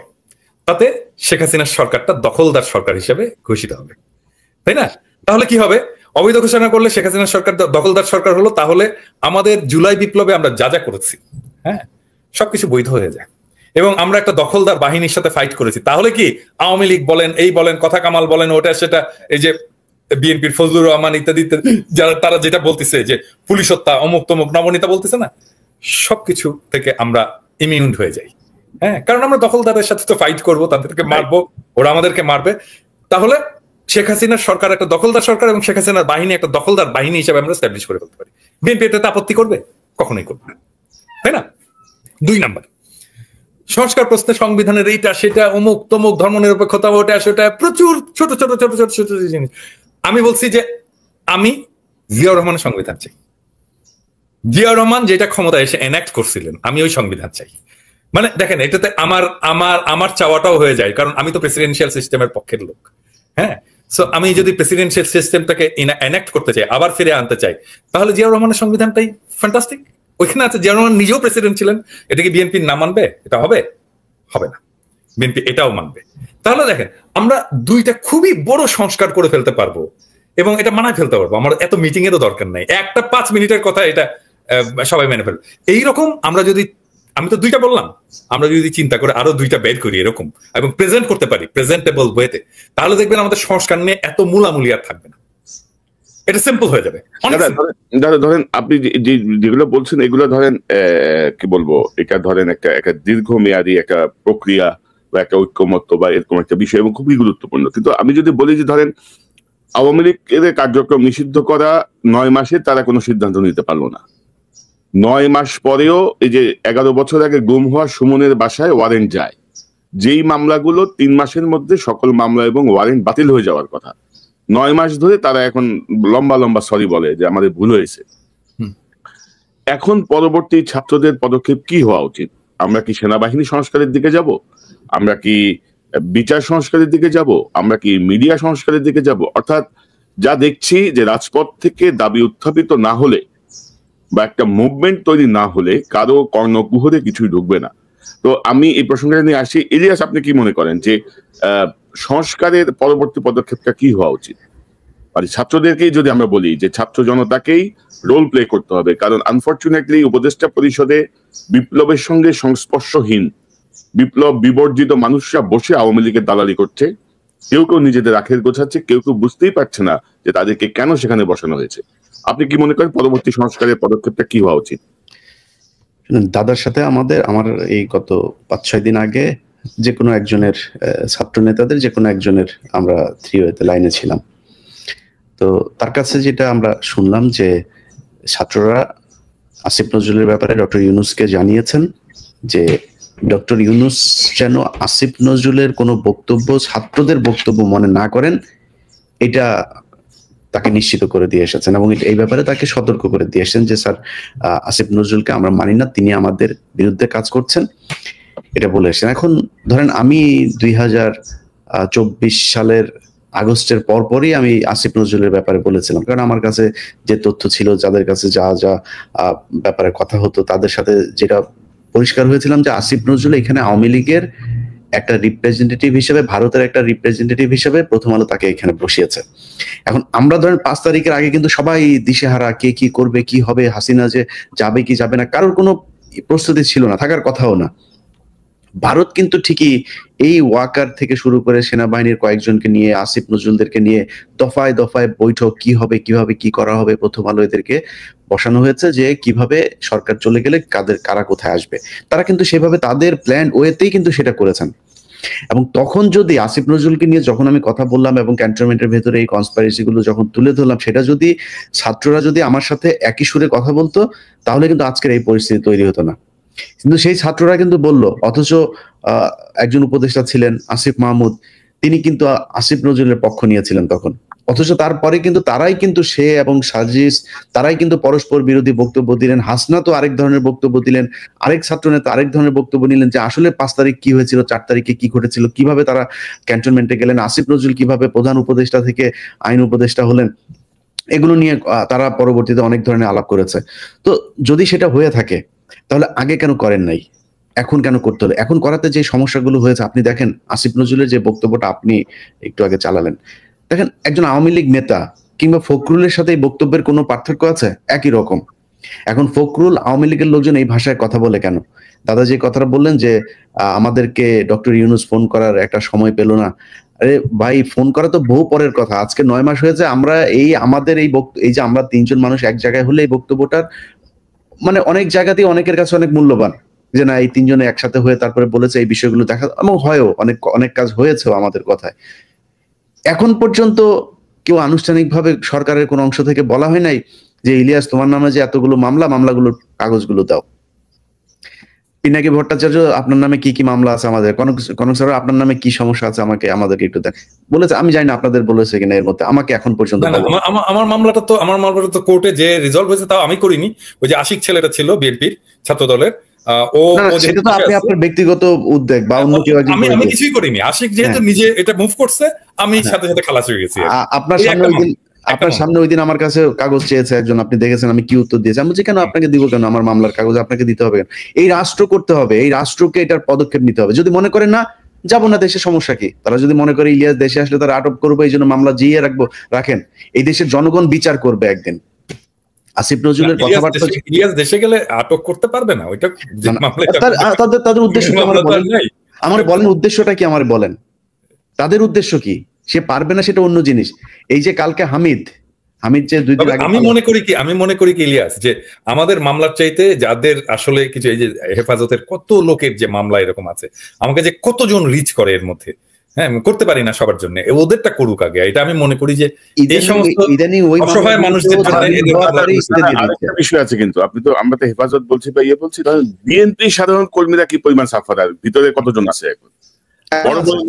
বড় বড় নেতারা সব মানে ইয়ে হয়ে বের হয়ে চলে আসছে, বাকিদের অবস্থা কি? বাকিদেরটা কে দেখছে? কত কত কত কত লক্ষ মামলা ছিল না? 10 লক্ষাধিক মামলা ছিল, সেই খবরও কেউ নেয় না।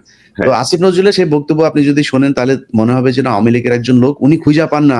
আরে ভাই, আমার দেশের আদালতের দরজা থেকে আপনার ওই ভদ্রলোকের নাম কি, হিন্দু,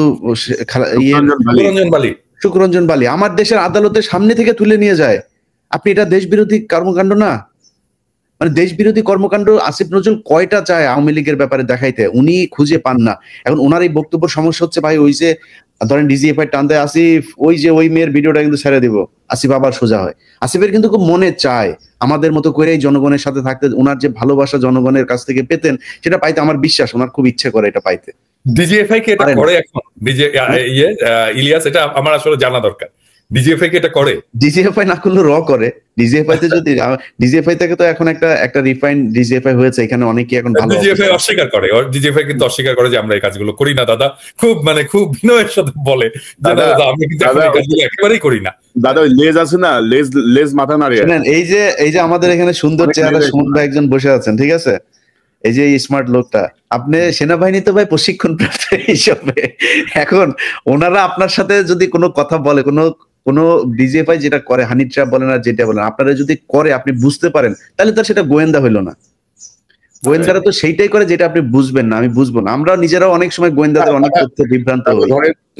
আমি মেজর সুমন এবং কর্নেল মুস্তাফিজ, আমরা তিনজন মিলে 5 তারিখের পরেই একটা শো করছিলাম। আমাদের কাছে খবর ছিল যে বিভিন্ন উপদেষ্টা এবং রাজনৈতিক নেতাদেরকে হানি ট্র্যাপ করা হচ্ছে, এবং তার মধ্যে ধরেন আসিফ নজরুল, তার বিষয়টাও কিন্তু আসছিল। এবং ইলিয়াস যখন প্রথম আসিফ নজরুলের একটা টেলিফোন অডিও কথোপকথন যখন তার হাতে আসে, তখন আমি ইলিয়াসকে বলছিলাম তুমি একটু হোল্ড করো, কারণ আমি একটু চেক ব্যাক করি যে বিষয়টা আসলে ট্র্যাপ করা হচ্ছে কিনা তাকে, মানে এটা কোনো ট্র্যাপের কোনো ইস্যু কিনা। যদি ট্র্যাপের ইস্যু হয়, তাকে যদি কেউ ইউজ করার চেষ্টা করে, আমরা তার পাশে দাঁড়াবো, এরকম একটা ইয়ে ছিল। এবং ইলিয়াসকে দিয়ে আমি কিন্তু অনেকদিন এটা হোল্ড করে আমরা আমাদের মতো করে চেক ব্যাক করছি। পরে দেখলাম যে আসিফ নজরুল এটা অন্য তরিকায় যাচ্ছে আর কি, তো আমাদের কিছু করার ছিল না। এবং দাদা ওইটা আপনার যে কোশ্চেন, ওই কোশ্চেনের প্রমাণ এইখানে দেখেন, আমি কিন্তু সেই অডিওটা ছাড়ি নাই প্রথমে, কিন্তু আমাকে টেলিগ্রামের একটা নাম্বার থেকে সেই ভিডিওটা দেওয়া হয়েছে, এবং আমি জানি যে ডিজিএফআই যদি কোনো কিছু দেয় গোয়েন্দা সংস্থা, সেটার একটা সিস্টেম আছে, ওই সিস্টেমেই দেয়, আপনাকে দিয়ে বলবে প্লিজ ওয়াচ ইট, এরকম বলে আপনার ছোট একটা টেক্সট দিয়ে রাখবে। তো তারা আপনি জিজ্ঞেস করবেন ভাই কে আপনি, কোথায় পেলেন, আর কিছু আছে কিনা, কোনো জবাব আপনাকে দিবে না, শুধু ওইভাবে ফেলায় রাখবে। আমরা কিন্তু এই জাতীয় আশঙ্কা সম্ভাবনা আমরা কিন্তু সব তুলে ধরছি, কিন্তু আমি সুমন ভাই এখানে কনক ইফ ইউ অ্যালাউ, সেটা হচ্ছে কি এই কাজগুলো সুমন আপনার মাথার উপরে, আপনার মাথার ক্যামেরাটা একটু বেয়াদবি করতেছে। আচ্ছা, এই বিভিন্ন দেশের রাষ্ট্রীয় যে গোয়েন্দা সংস্থার প্রতিরক্ষা, তারা কিন্তু এই কাজগুলো করে, অনেকটাই করে কি, ধরেন আপনি এই যে এই ভারতের সেন্সিটিভ ইনফরমেশন গুলা কিন্তু আইএসআই জোগাড় করছে হানি ট্র্যাপ করায়, সেটা আমরা জানি, খুব সুন্দর স্টোরি। এখন পার্থক্য কি, শেষ তার শত্রু বা সম্ভাব্য শত্রু দেশের সম্পর্কে সেই জিনিসগুলো করে, তথ্য আদায়ের জন্য, নিজস্ব নিরাপত্তার জন্য এগুলা করে, যে তাদের সেন্সিটিভ ইনফরমেশন যাতে বাইরে না যায়, কাউন্টার এসপিওনাজ। ভাই আমার নিজের দেশের লোকের এগেইনস্ট আমি কেন সেটা করবো? That's the question. যেই ডিজিএফআই করে কি করে না, যে কোশ্চেনটা আসছে, সেটা আমি নিশ্চিতভাবে আমি আপনাদেরকে বলি, হ্যাঁ করে আসছে। এখন কতটুকু কমে গেছে, জেনারেল জাহাঙ্গীর সেখানে আছে, অ্যাপারেন্টলি সেই চেঞ্জ গুলার মধ্যে আছে যে এই জিনিসগুলো আমরা করব না। তুমি করো, ডিজিএফআই হিসেবে তুমি আমাদের যেই দাদা দেশ আছে, অন্য দেশ আছে, তাদের সাথে করো, নো প্রবলেম। আমাদের নিজেদের নাগরিকের উপরে সেই জিনিসটা তুমি করবা না, এইখানে ফুল স্টপ। রাইট। তবে আপনার ধরেন আমরা কিন্তু দাদা প্রথম থেকে কিন্তু ধরেন উপদেষ্টা যারা ছিল, মানে যেই ঢুকুক সেনাবাহিনী, প্রত্যেকটা জায়গায় কিন্তু আমাদের একটা সাপোর্ট ছিল, আমরা চেষ্টা করছিলাম যে না একটা পরিবর্তন। এখন যতদিন যাচ্ছে না, তারাই তাদের চেহারা আস্তে আস্তে সামনে নিয়ে আসে, এবং আমরা কিছু করতে পারছি না, মানে আমাদের জায়গাগুলোতে আমরা যুক্তিবদ্ধভাবে এগুলো মেনে নিতে পারছি না, যার জন্যই আমাদেরকে অনেক কথা বলতে হচ্ছে এবং আমরা আবার অনেকে পাওয়ার ক্ষমতা মানে ক্ষমতার স্বাদ পেলে তখন সবার চেহারাই বদলে যায় আর কি। আমি জানি না আপনারা কনক সারোয়ার যখন মন্ত্রী টন্ত্রী হয়ে যাবে তখন আবার কি হয় দেখতে হবে আর কি। তো এখন দাদা আমি যে প্রসঙ্গটা আনতে চাচ্ছিলাম যে আমাদের আসলে এখন পরবর্তী স্টেপটা কি হবে? আমরা কি সেনাবাহিনী সংস্কার চাইবো? কারণ ধরেন ইলিয়াস বা আপনাদের মধ্যে কে একজন বলছিলেন যে এই যে হাসিনা যে পাঠানো হয়েছে এটা কিন্তু হুট করে পাঠানো হয়নি, এটা কিন্তু আরো 4-5 দিন আগে থেকে কিন্তু মোটামুটি তারা টের পেয়ে গেছে, বিশেষ করে পার্শ্ববর্তী দেশে গোয়েন্দা সংস্থা সহ, এবং আমরা যতটুকু জানি 2-3 তারিখ থেকে মোটামুটি প্রস্তুতি নেওয়া হয়েছে হাসিনা কোথায় যাবে, কিভাবে এখানে সরকার হবে, কারা কারা থাকবে, এরকম একটা ধারণা তখন থেকে তৈরি করা হয়েছিল।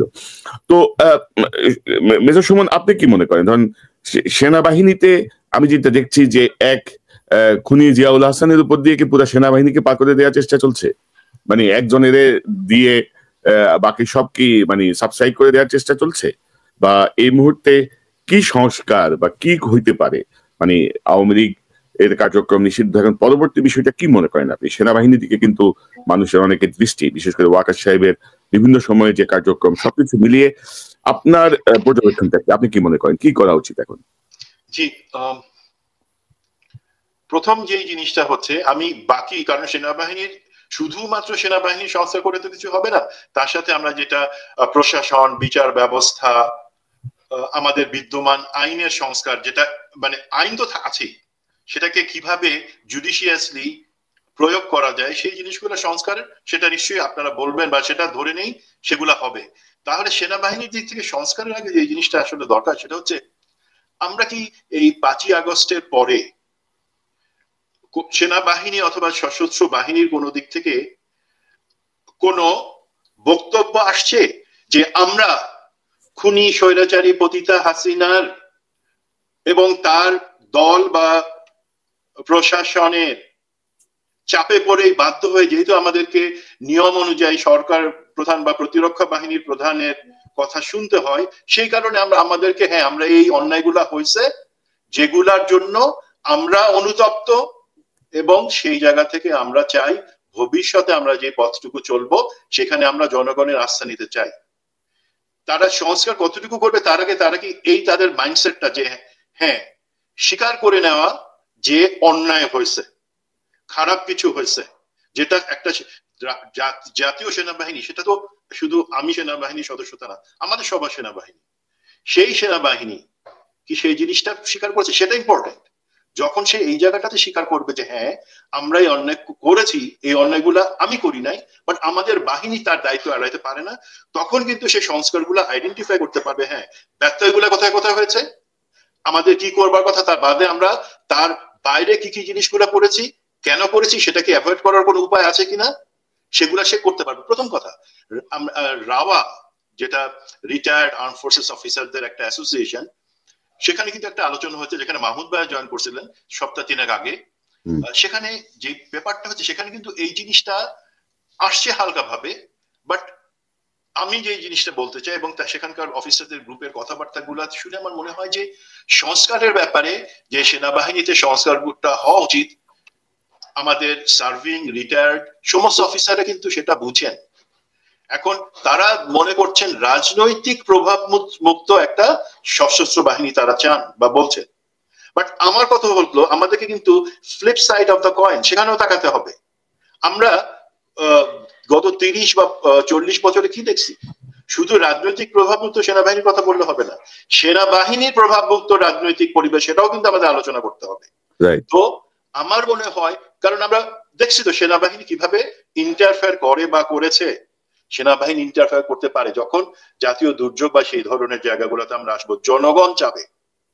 জনগণ কোথায় কবে চাইছিল যে কারণে সেনাবাহিনীকে ইন্টারভেন করতে হয়েছে, যারা জাস্টিফাই করতে পারবে সেই জিনিসগুলো পারবে না। সুতরাং সংস্কারের ক্ষেত্রে প্রথম জিনিস হলো আমাদের মিলিটারি লিডারশিপকে উপলব্ধি করতে হবে এবং বলতে হবে যে ব্যত্যয় হয়েছে, অন্যায় হয়েছে, আমরা নিয়মের বাইরে গিয়ে একটা ফ্যাসিবাদী স্বৈরাচারী খুনি সরকারকে শুধু সাহায্য করবে, ক্ষমতা টিকে থাকতে সাহায্য করি নাই, বরঞ্চ আমাদের কিছু কিছু লোক সেই ক্ষেত্রে সেই অন্যায়গুলোর সাথে জড়িত ছিল, স্বীকার করিনি আমরা, সেইটা আমরা স্বীকার করি নাই। তাহলে হবে কি, প্রথম জিনিস আমি বললাম যে না, যারা করছে তারা আউট, আমরা সেটার সাথে নাই। আমরা এখন সংস্কার করব, যারা সংস্কার পন্থী বা আমরা চাই দেশের জনগণের আকাঙ্ক্ষাতে বাস্তবায়ন করতে। দেন প্রথম জিনিস হচ্ছে এই জায়গাটা যে আমাদেরকে চিন্তা করতে হবে রাজনীতির প্রভাবযুক্ত সেনাবাহিনী কিভাবে আসে, এবং একই সাথে আমরা রাজনীতিতে হস্তক্ষেপ করবো না, যেটা পিনাকিদা বললেন, ইলিয়াস বললো যে কেন ভাই আমি এই ছেলে পেলেকে বাচ্চার সাথে পলিটিক্যাল লোকজনকে বাসায় দাওয়াত করে করে খাওয়াবো, পিকনিক ফুর্তি করবো, আমার তো সেটা কাজ না। আমি ওই জায়গা, ওইটা আমার দায়িত্ব না, আমার অন্য অনেক দায়িত্ব আছে। তো সেই জায়গাগুলোতে কিভাবে আমরা অ্যাভয়েড করব, একটা প্রফেশনাল সেনাবাহিনী হিসাবে থাকবো, সেটা আমাদেরকে নিশ্চিত করার জন্য চিন্তা করতে হবে এবং প্রস্তাবনা রাখতে হবে। 3 নাম্বার যে জিনিসটা করতে হবে, আমাদেরকে যে সার্ভিস চিফস আছেন তাদের নিয়োগের ব্যাপারে অবশ্যই একটা, সেটা শুধু সেই জন্য না, অন্য অনেক গুরুত্বপূর্ণ বিষয়ের জন্য আমার মনে হয় সরকারকেই পদক্ষেপ নিতে হবে একটা জাতীয় নিরাপত্তা কাউন্সিল বা ন্যাশনাল সিকিউরিটি কাউন্সিল তৈরি করা, যার মাধ্যমে সেখানকার ব্যক্তি আবার কারা হবে সেটাও কিন্তু একটা ঐক্যমত্যের ভিত্তিতে আসতে হবে, যে এই ধরনের লোক সেখানে আসতে পারবে। সেই ন্যাশনাল সিকিউরিটি কমিটি যে service chiefs army, navy, air force তাদের নির্বাচনের ব্যাপারে সিদ্ধান্ত নেবেন, এবং সেই আর অফিসারদের যে প্রমোশন বা অফিসারদের নিয়োগ বিভিন্ন সংস্থায় সেটা কিভাবে হয়েছে আমরা দেখছি। পাতি আওয়ামী লীগের নেতা ফোন করে বলছে আমার শালা, আমার ভাই, আমার বাপ, তারা এই জায়গায় দেন, তারা হয়ে গেছে কি সে আওয়ামী লীগের সাথে লোক। কিন্তু সুমন ভাই ধরেন এই 5ই আগস্টের পরে যে পরিবর্তনটা আসার দরকার ছিল, যেটা আমি বলছিলাম যে এক জিয়াউল হাসান ছাড়া আর কেউ অপরাধ করে নাই, এক জিয়াউল হাসান ছাড়া আর কোনো অপরাধী নাই, আর কোনো হত্যাকারী নাই, আর কোনো ক্রিমিনাল নাই, আর কোনো আয়নাঘরের দোষরা নাই। এখন আপনি যদি কথা বলতে গেলে তো আপনি শুনবেন যে ফুল স্টপ, এখানে কোনো বাট বা ইফ নাই, বুঝছেন না, ইফ বা বাট নাই। তো এই সংস্কারটা কি, মানে আমার কথা হচ্ছে যে আপনি যেটা বলছেন এটা দীর্ঘমেয়াদী সংস্কার, এগুলো সব দীর্ঘমেয়াদী প্রসেস। আমার এখন কুইক কি পদ্ধতিতে যাব, আমি বিপ্লবের পরে আমি কি পাইলাম, আমার কি পরিবর্তন হইল, আমি আসি আপনার কাছে। দাদা আপনি একটু অ্যাড করেন। আচ্ছা, এখানে আমার খুব স্পেসিফিক কিছু আলাপ আছে যে সংস্কার প্রশ্নে আর কি। এটা আমি 2 ভাগে ভাগ করতে চাই, সংস্কার আমাদের কি কি দরকার এবং আমরা কোন সংস্কারগুলো করে ফেলতে পারি। যেমন আমি একটা সংস্কার কমিটির সাথে ওতপ্রোতভাবে যুক্ত ছিলাম, সেটা স্বাস্থ্য। আমি মেম্বার ছিলাম না, কিন্তু স্বাস্থ্য এখানে যারা মেম্বার ছিলেন তারা আমার সাথে নিয়মিত যোগাযোগ রেখেছেন, বিভিন্ন ব্যাপারে সাজেশন নিয়েছেন, এবং তারা ফর্মালিও আমার সাথে বসছেন। আমরা দীর্ঘ সময় আলোচনা করছি বিভিন্ন ইস্যুস নিয়ে, এবং তারা যেই সংস্কারের যে প্রপোজালটা, কনসেপ্টটা তারা প্রপোজ করছে, এটা খুবই চমৎকার একটা প্রপোজাল। এটা যদি আমাকে রেট করতে বলেন, আমি এটাতে 100-র মধ্যে আমি এটাতে 99 দেবো আর কি। মানে আমি নিজেও যদি লিখতাম আমি এত ভালো লিখতে পারতাম কিনা আমি জানি না। খুবই এক্সটেন্সিভ, খুবই ওয়েল থট, খুবই মেটিকুলাস একটা কাজ হয়েছে। এখন দেখেন, এইটা যদি ইমপ্লিমেন্ট করতে চাই আমি 100%, কোন রাজনৈতিক দল এটাতে ইয়ে করবে না, বলবে না যে না এটা করার দরকার নাই, এটা আমাদের ইয়েতে না, এটা আপনি করতে পারেন না, এটা কেউ বলবে না, নো ওয়ান। হ্যাঁ, এর সবাই উৎসাহ দিবে।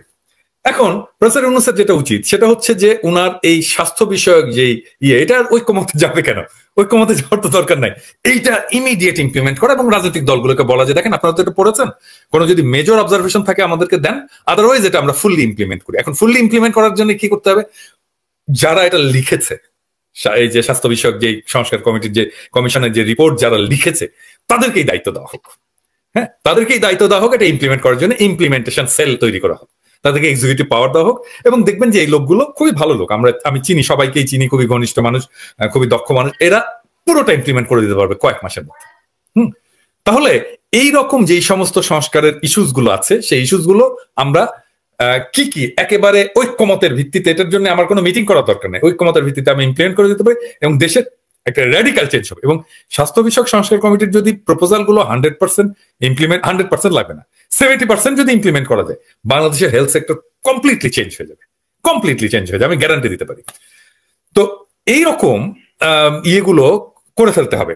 আর যে বিষয়গুলো পলিটিক্যাল, কনফ্লিক্টিং, এই জায়গাগুলোতে আমার যেটা আমার হাতে যদি এটা থাকতো আর কি, আমি যেভাবে করতাম আর কি, আমি কনফ্লিক্টে না যে আমি কোঅপারেট করতাম রাজনৈতিক দলগুলোর সাথে। আমি 2টা এক্সাম্পল দিলাম যে আমি প্রেসিডেন্সিয়াল সিস্টেম চাই, তো আমি তো এটা বলবো না যে আমি এটা প্রেসিডেন্সিয়াল সিস্টেম চাই, আমি কাউরেই বলবো না। আমি বিএনপিকে যে বলবো যে আমি কিন্তু জিয়াউর রহমানের সংবিধান চাই ভাই, হুইচ ইজ ট্রু। জিয়াউর রহমানের সংবিধানে প্রেসিডেন্সিয়াল সিস্টেম ছিল এবং রাষ্ট্রীয় মূলনীতি যা যা ছিল, ওখানে ধর্মনিরপেক্ষতা ছিল না।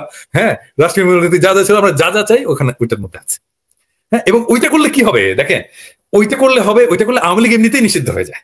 হ্যাঁ, কারণ আওয়ামী লীগকে নিষিদ্ধ তো আমাদের করতে হয় না, আওয়ামী লীগকে নিষিদ্ধ তো শেখ মুজিব নিজে করছে, বাকশাল যখন করছে। হ্যাঁ, আওয়ামী লীগকে নিষিদ্ধ করছে তখন সে। তো এটা তো কনস্টিটিউশনাল নিষিদ্ধ একবার হয়েছে কিন্তু। আচ্ছা, 2 নাম্বার হচ্ছে যে শেখ মুজিব এই জিয়াউর রহমান তো বাকশালকে নিষিদ্ধ করছে, তো সে বাকশাল হয়ে আর ফিরে আসতে পারবে না যদি আমি ওইটাকে এনাক্ট করি। সো আমার পলিসিটা হচ্ছে যে আমি যে সমস্ত পলিটিক্যাল ইস্যুজ আছে, যেখানে পলিটিক্যাল পার্টিগুলো স্টেক আছে, তাদের ভবিষ্যৎ চিন্তা আছে, তাদেরকে সরকার গঠন করতে হবে, সেই জায়গাগুলোতে আমি কোঅপারেট করতে চাই। সো এই জায়গাগুলোতে ইস্যুস গুলো বের করে আমি এমন ভাবে প্রেজেন্ট করব যেটা মানে বিএনপি, জামাত, যারা যারা বড় বিগ স্টেক হোল্ডার আছে তারা এটা বলতে পারবে না যে না আমি এটা মানি না। মানে আমি এখানে ওই ইয়ের মতো আর কি, ওই যে গডফাদারের ডন ভিটো কর্লিওনির মতো আর কি, যে I will offer something that they cannot I will offer them such a thing that they cannot refuse. হ্যাঁ, সো আমি এমন ভাবে প্রেজেন্ট করব সংস্কারের ইস্যুস গুলোকে যেটা পলিটিক্যাল পার্টিগুলো রিফিউজ করতে পারবে না। এইভাবে আমি সংস্কারটাকে কিন্তু দাদা ধরেন আমার যে পয়েন্ট অফ ভিউটা আর কি, যে ধরেন আমরা 9 মাস আগে কি কারণে ছাত্র জনতা রাস্তায় নেমে এসে বুকে রক্ত দিল, আমরা 9 মাসের মধ্যে বেমালুম ভুলে গেছি যে আসলে কি হয়েছিল জুলাইতে। এবং যেই জায়গাগুলো ধরেন যেই জায়গাগুলো আমাদের হেল্প করার কথা, যেমন আমি বারবার বলছি সেনাবাহিনীর কথা, আমাদের বিচার বিভাগের কথা, আমাদের মিডিয়ার কথা। একটু বলে নি কনক, সরি আমি একটু ইন্টারাপ্ট করার জন্য। যেমন সেনাবাহিনীর প্রশ্নে কনক, ইলিয়াস, পিনাকির একটা কম্বাইন্ড একটা পজিশন আছে এবং আমাদের প্রত্যেকের ইন্ডিভিজুয়াল কিছু কনসার্ন আছে সেনাবাহিনীর প্রশ্নে না, এটা আমি বলবো যে সেনা প্রধান এবং টপ জেনারেলদের প্রশ্ন। তো এটা কি সেনাবাহিনীর তরফ থেকে এটা কি উচিত না যে একটা আলোচনা মেডিয়েট করা? যে অনেক সময় হয় কি যে আমি যদি ইমাজিন করি তাহলে আমি ভুল জিনিস ইমাজিন করতে পারি, এমন হতে পারে, এমন কিন্তু হওয়ার সম্ভাবনা আছে যে সেনা প্রধান সম্পর্কে আপনি কনক, ইলিয়াস আমরা যেটা ইমাজিন করছি যে এটা প্রভাবে সে এরকম চাচ্ছে, সেটা নাও ঠিক হতে পারে। তো সেটা আমি কখন বুঝবো? যখন আমরা এনগেজ হব। হ্যাঁ, সো সেনাবাহিনীর বা সেনা প্রধানের আমাদের সাথে এনগেজ হইতে সমস্যা কোথায়? কথা বলতে প্রবলেম কোথায়? এটা একটা ওপেন ডায়ালগ হতে পারে। হ্যাঁ, আমরা কথা বলতে পারি, আমরা বলতে পারি যে দেখেন আমাদের আপনার বিষয়ে এই কনসার্ন আছে, আপনার অ্যান্সারটা কি? হ্যাঁ, মানে আপনি তো একটা পাবলিক অফিস হোল্ড করেন, একটা গুরুত্বপূর্ণ পাবলিক অফিস হোল্ড করেন এবং আপনি গুরুত্বপূর্ণ বাহিনীর প্রধান, পাবলিক ভয়েসের সাথে এনগেজ হবেন না? সিভিল ভয়েসের সাথে এনগেজ হবেন না? হবেন, অবশ্যই হইতে হবে। তো দাদা ওয়াকার সাহেবকে আরো 2 মাস আগে একটা ইন্টারভিউর জন্য ইনভাইট করা হয়েছে এবং টকিং পয়েন্ট উল্লেখ করে দেওয়া হয়েছে যে this will be the talking point. এখন পর্যন্ত উনি সিদ্ধান্ত নিতে পারেনি। নাগরিক টিভিতে যায়, নাগরিক টিভিতে গেছে না সে? নাগরিক টিভি সাক্ষাৎকার দিচ্ছে না? মানে কি কনক স্যার কি নাগরিক টিভির চাইতে কম পরিচিত চ্যানেল বা কম সম্মান? ওইটা উনি আবার বলছিলেন, ওই যে সুমন ভাই জানেন বিষয়টা, ওইটা উনি ফজরের সময় নাকি ঘুম থেকে উঠছেন, ওনাকে কেউ একজন ফোন করছেন এবং ওনার সাথে কিছু আলাপ করছেন, সেটাকে তারা ইন্টারভিউ হিসাবে চালিয়ে দিয়েছেন, এরকম অভিযোগ করেছেন উনি। আমি জানি না মিথ্যা কোনটা। এবং ধরেন যে আমরা আস্থা রাখতে চাই। উনি তো ইন্টারভিউ দিচ্ছেন, আল জাজিরাকে ইন্টারভিউ দিলেন না কিছুদিন আগে? দিলেন তো, তাই না? রয়টার্স কে দিয়েছেন না উনি ইন্টারভিউ? আমরা তো এখানে টকশো করতে চাচ্ছি না, আমি কিন্তু ওনার সাথে টকশো করতে চাচ্ছি না, মানে ওপেন প্ল্যাটফর্মে এটা রাষ্ট্রীয় গুরুত্বপূর্ণ বিষয়, আমরা কোনো টকশো করতে চাচ্ছি না। কিন্তু উনি একটা গুরুত্বপূর্ণ পাবলিক অফিসের হোল্ড করেন এবং বাংলাদেশের একটা গুরুত্বপূর্ণ বাহিনীর প্রধান, তো ওনার তো পাবলিক সিভিল ভয়েসের সাথে এনগেজ হইতে হবে। উনি কিছু জিনিস করে কিন্তু আমাদের সাথে ইন্টারেক্ট করেন। কিভাবে করেন জানেন? অমুক অফিসারকে দিয়ে একটা পাঠায় দেয়, ওইটারে ইনায়া বিনায়া ওয়াকার হচ্ছে নামাজ পড়ে 5 ওয়াক্ত তাহাজ্জুদের সময় ওঠেন। আরে বেটা, তোরে যেদিন শেখ হাসিনা সেনাপ্রধান হিসাবে নিয়োগ দিছে ওই দিন তুই কাফের হয়ে গেছিস, তুই মুসলমান নাই, তো তুই নামাজ পড়ে লাভ নাই। তো তুই হাসিনা যেদিন তোরে বলছে তুই সেনাপ্রধান, তুই শেষ। না ইলিয়াস সার্টিফাইড, আর তোর নামাজ পড়ে লাভ নাই। ভাই যে কিনা আজকে কথাগুলো কেন বলছে সেটা হয়তো কনক ভাই বলতে পারবে, 2-4 দিনের ভিতরে আপনাদেরকে জানাবে। মানুষ না ভাই, ওরা হাসিনা করছে, ওই মানুষ না। আমি যে বিষয়টা বলছি যে ধরেন যে কোনো কারণেই হোক সেনাবাহিনীর ধরেন টপ লেভেল তো নানা রকমের কাহিনী করছে, মিড লেভেলের প্রেসারে, সৈনিকদের প্রেসারে ধরেন সেনাবাহিনী যে রোলটা প্লে করছে, আমরা দেখলাম যে গত 9 মাসে তারা ক্রমশ তাদের সেই অবস্থানটাকে তারাই ক্ষতিগ্রস্ত করছে, এবং যেই জায়গায় তাদের সহযোগী ভূমিকা থাকার কথা ছিল সেই জায়গাটায় তারা একরকমের কি বলবো এক ধরনের একগুঁয়েমি আচরণ করছে। 25-30 জন খুনিকে রক্ষা করার জন্য, আমি যেটা বারবার বলছি যে এক জিয়াউল হাসান ছাড়া কি আর কেউ অপরাধ করে নাই? বাকিরা কোথায়? এক জিয়াউল হাসান ছাড়া কি আর অন্যদেরকে আপনি সেফ এক্সিট কিভাবে দিচ্ছেন? এই যে 627 জনের মধ্যে 144 জনের তালিকা আমার কাছে আমি দিয়েছিলাম, বাকিরা কোথায়? অনেকেই বলে যে, অনেক গোয়েন্দা সংস্থার সঙ্গে যুক্ত অনেকেই বলে যে ভাই আমি নিজে হাতে অমুকে ধরছি, ধরে জমা দিছি, তারপরে সে কই গেল? এই ব্যাখ্যা আপনাকে দিতে হবে না? আপনি ফরেস্টার জেনারেল, আপনাকে আমি স্যালিউট করবো, আপনাকে ভয় পেয়ে আমি চুপ করে বসে থাকবো? আপনি আমাকে বলবেন যে কোনো বাট কিন্তু ইফ নাই, ফুল স্টপ, ইজ ইট? এই জন্য বিপ্লব করছি আমরা, এই জন্য বাংলাদেশ। দাদা কি বলেন? আপনি ধমকাবেন? আমরা মানব সেটা? ওই দিন এই ভদ্রলোক এইভাবে কেন করলেন, এটা আমার কাছে কিন্তু এখনো রহস্য। আমি কিন্তু এটার উত্তরটা খুঁজে পাইনি। ওইটা রহস্যের কিছু নাই দাদা, ওইটার রহস্য শেষ হয়ে গেছে। ওইটা আমি কালকে হয়তো একটা ভিডিও আপলোড দিব। মুক্তিযোদ্ধা দলের, জাতীয়তাবাদী মুক্তিযোদ্ধা দলের যিনি এখন প্রেসিডেন্ট আছেন, সভাপতি উলফাত ভাই আসিফ নজরুলের খুবই পছন্দের মানুষ ছিল এক সময়, এখন তার সাথে সম্পর্ক নাই, দেখা আসিফ নজরুলকে পান না তিনি আর কি ফোন করে। তিনি বলছিলেন 5 তারিখের পরপরই বিডিআর এর এই মামলাটার ব্যাপারে তার কাছে যে ভাই বিডিআর এর এই বিষয়টা নিয়ে একটু করে। আসিফ নজরুল তাকে তখন বলেছেন, মানে 5 তারিখের এক সপ্তাহের মাথায় বলেছেন, না ভাই বিডিআর এর এইটা নিয়ে কোনো কাজ করা যাবে না, এটা বাদ, এটার ইস্যু তুলবেনই না। আসিফ নজরুল বলেছে। তার মানে সেনাবাহিনী এখন হচ্ছে, আপনি জানেন গত 10 তারিখে তাদের একটা শুনানি ছিল, আপনি শুনেছেন। আমি কিন্তু এর আগেও আপনাদের সাথে এই বিষয়টা নিয়ে কথা বলেছি। আপনারা হয়তো বিডিআর এর বিষয়টা অত বেশি এটার সাথে যেহেতু সম্পৃক্ত হতে সময় পান না, যে কারণে আমি এদের প্রতিটা আপডেট আমার কাছে আসে। 10 তারিখের এখানে একই অবস্থা, আগেও আপনাদেরকে যেটা বলেছি সেটাই করেছে বিচারক। একজনের বক্তব্য শুনে তিনি চলে গিয়েছেন, এবং ওই দিন বিডিআর এর পরিবারের সাথে খুব খারাপ ব্যবহার করেছেন, পিপি সহ আর অনেকে। তো সেনাবাহিনী জোর করে যা মনে চাচ্ছে তাই করছেন, যা মনে চান তাই করার দিন বাংলাদেশে নাই। আপনি করতে পারবেন আসিফ নজরুলের মতো এই মান সম্মান ছাড়া পাবলিকের গালাগালি খায় করতে পারবেন, কিন্তু আপনি যদি আসলে ভালো কিছু করতে চান আপনারা সেনাবাহিনীর এই সংস্কার করতে হবে। আমরা বাংলাদেশ সেনাবাহিনীর এটা গর্বের জায়গা, আমরা এটাকে সমালোচনার ঊর্ধ্বেই রাখতে চাই, কোনো সমস্যা নাই, কিন্তু একটা পর্যায় পর্যন্ত। যখন আপনার সেনাবাহিনী এই ব্যক্তি তো এখন পর্যন্ত ইউনিফর্ম পরা উচিত, ওনাকে এখন কেন আমেরিকা থাকতে হয়, কেন উনি পালিয়েছেন, কেন গুম ছিলেন? আপনার সেনাবাহিনী করেছে। যারা বলে যে আমরা সেনাবাহিনী বিদ্বেষী, বরং সেই সেনাবাহিনীর অফিসারদের চাইতে আমরা আরো বেশি সেনাবাহিনী প্রেমী। আমরা চাই আপনাদের সেনাবাহিনীর যারা ভালোভাবে জানেন, আপনি জানেন যে বেশ কয়েকশো অফিসার, তাদের প্রতি যে নির্যাতন হয়েছে, তাদেরকে যে পানিশমেন্ট মানে জোর করে শাস্তি দেওয়া হয়েছে, পদ কেড়ে নেওয়া হয়েছে, বরখাস্ত করা হয়েছে, তাদের আবেদন পড়ে আছে, সব কিন্তু নাকে মূলা ঝুলে রাখছে। প্রশাসনে 3 মাসের মধ্যে senior assistant secretary, additional secretary হয়ে গেছে। সেনাবাহিনীর বঞ্চিত অফিসাররা কিন্তু এখনো নাকের সামনে মূলা ধরে বসে আছে যে আমাদের একটা কিছু হবে। কেন রে ভাই, কেন এটা করতে পারবেন না? আপনি স্পেসিফিক যেটার কথা বলতে চাইতেছিলেন সেই জায়গায় আমি একটু বলি। এক্সপেকটেশনটা কি থাকে? দাদা একটা জিনিস প্রথমে বলতেছিলেন যে আশা কি সরকার যোগাযোগ করবে।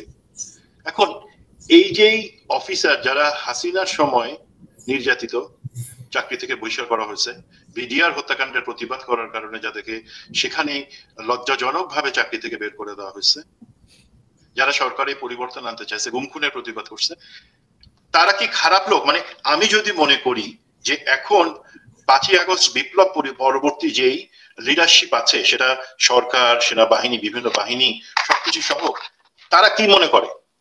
তারা কি মনে করে যে এই সমস্ত অফিসাররা তারা খারাপ কাজ করছিল, সুতরাং তাদেরকে ঝুলায় রাখতে হবে, তাদেরকে জাস্টিফাই করতে হবে যে তারা খারাপ না, তাদেরকে লজ্জার মধ্যে থাকতে হবে, একটা মিথ্যা অপবাদ নিয়ে থাকতে হবে?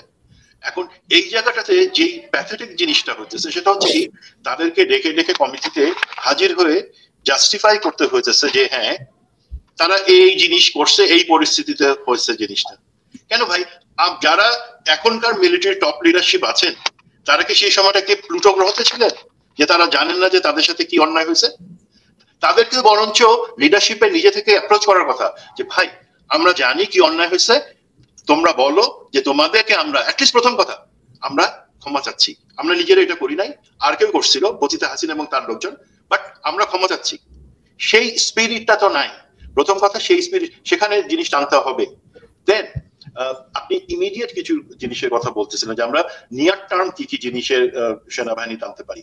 এখন আমি সম্পূর্ণ গোপনীয়তা এবং আমি মনে করি যে আমরা যখন একটা সোর্স বা কোনো কিছু দেই সেটা মানে ভেরিফাই করে নেওয়াটা, আপনাদের সবাই সেটা করেন, তো সেটা এখন প্রসেসে আছে। ইলিয়াস এই জিনিসটা বারবার বলতেছিলেন যে 2-1 দিনের মধ্যে কিছু একটা, তো কিছু জিনিস, কিছু দালিলিক প্রমাণ এবং কিছু অডিও কনভারসেশন থেকে কিন্তু একটা জিনিস কিন্তু আমাদের বুঝতে হবে যে আমাদের যেই ধারণাটা ছিল যে 5ই আগস্টের আগে সেনা এবং অন্য লিডারশিপ তাদের ভূমিকা এমন ছিল, হাসিনার কারণে নিষ্পেষিত, তারা বাধ্য হয়ে এই জায়গাটা এই জিনিসটা করছেন, মনে হয় সেই জায়গাটাতে আমরা একটা বড় একটা ধাক্কা খেতে যাইতেছি।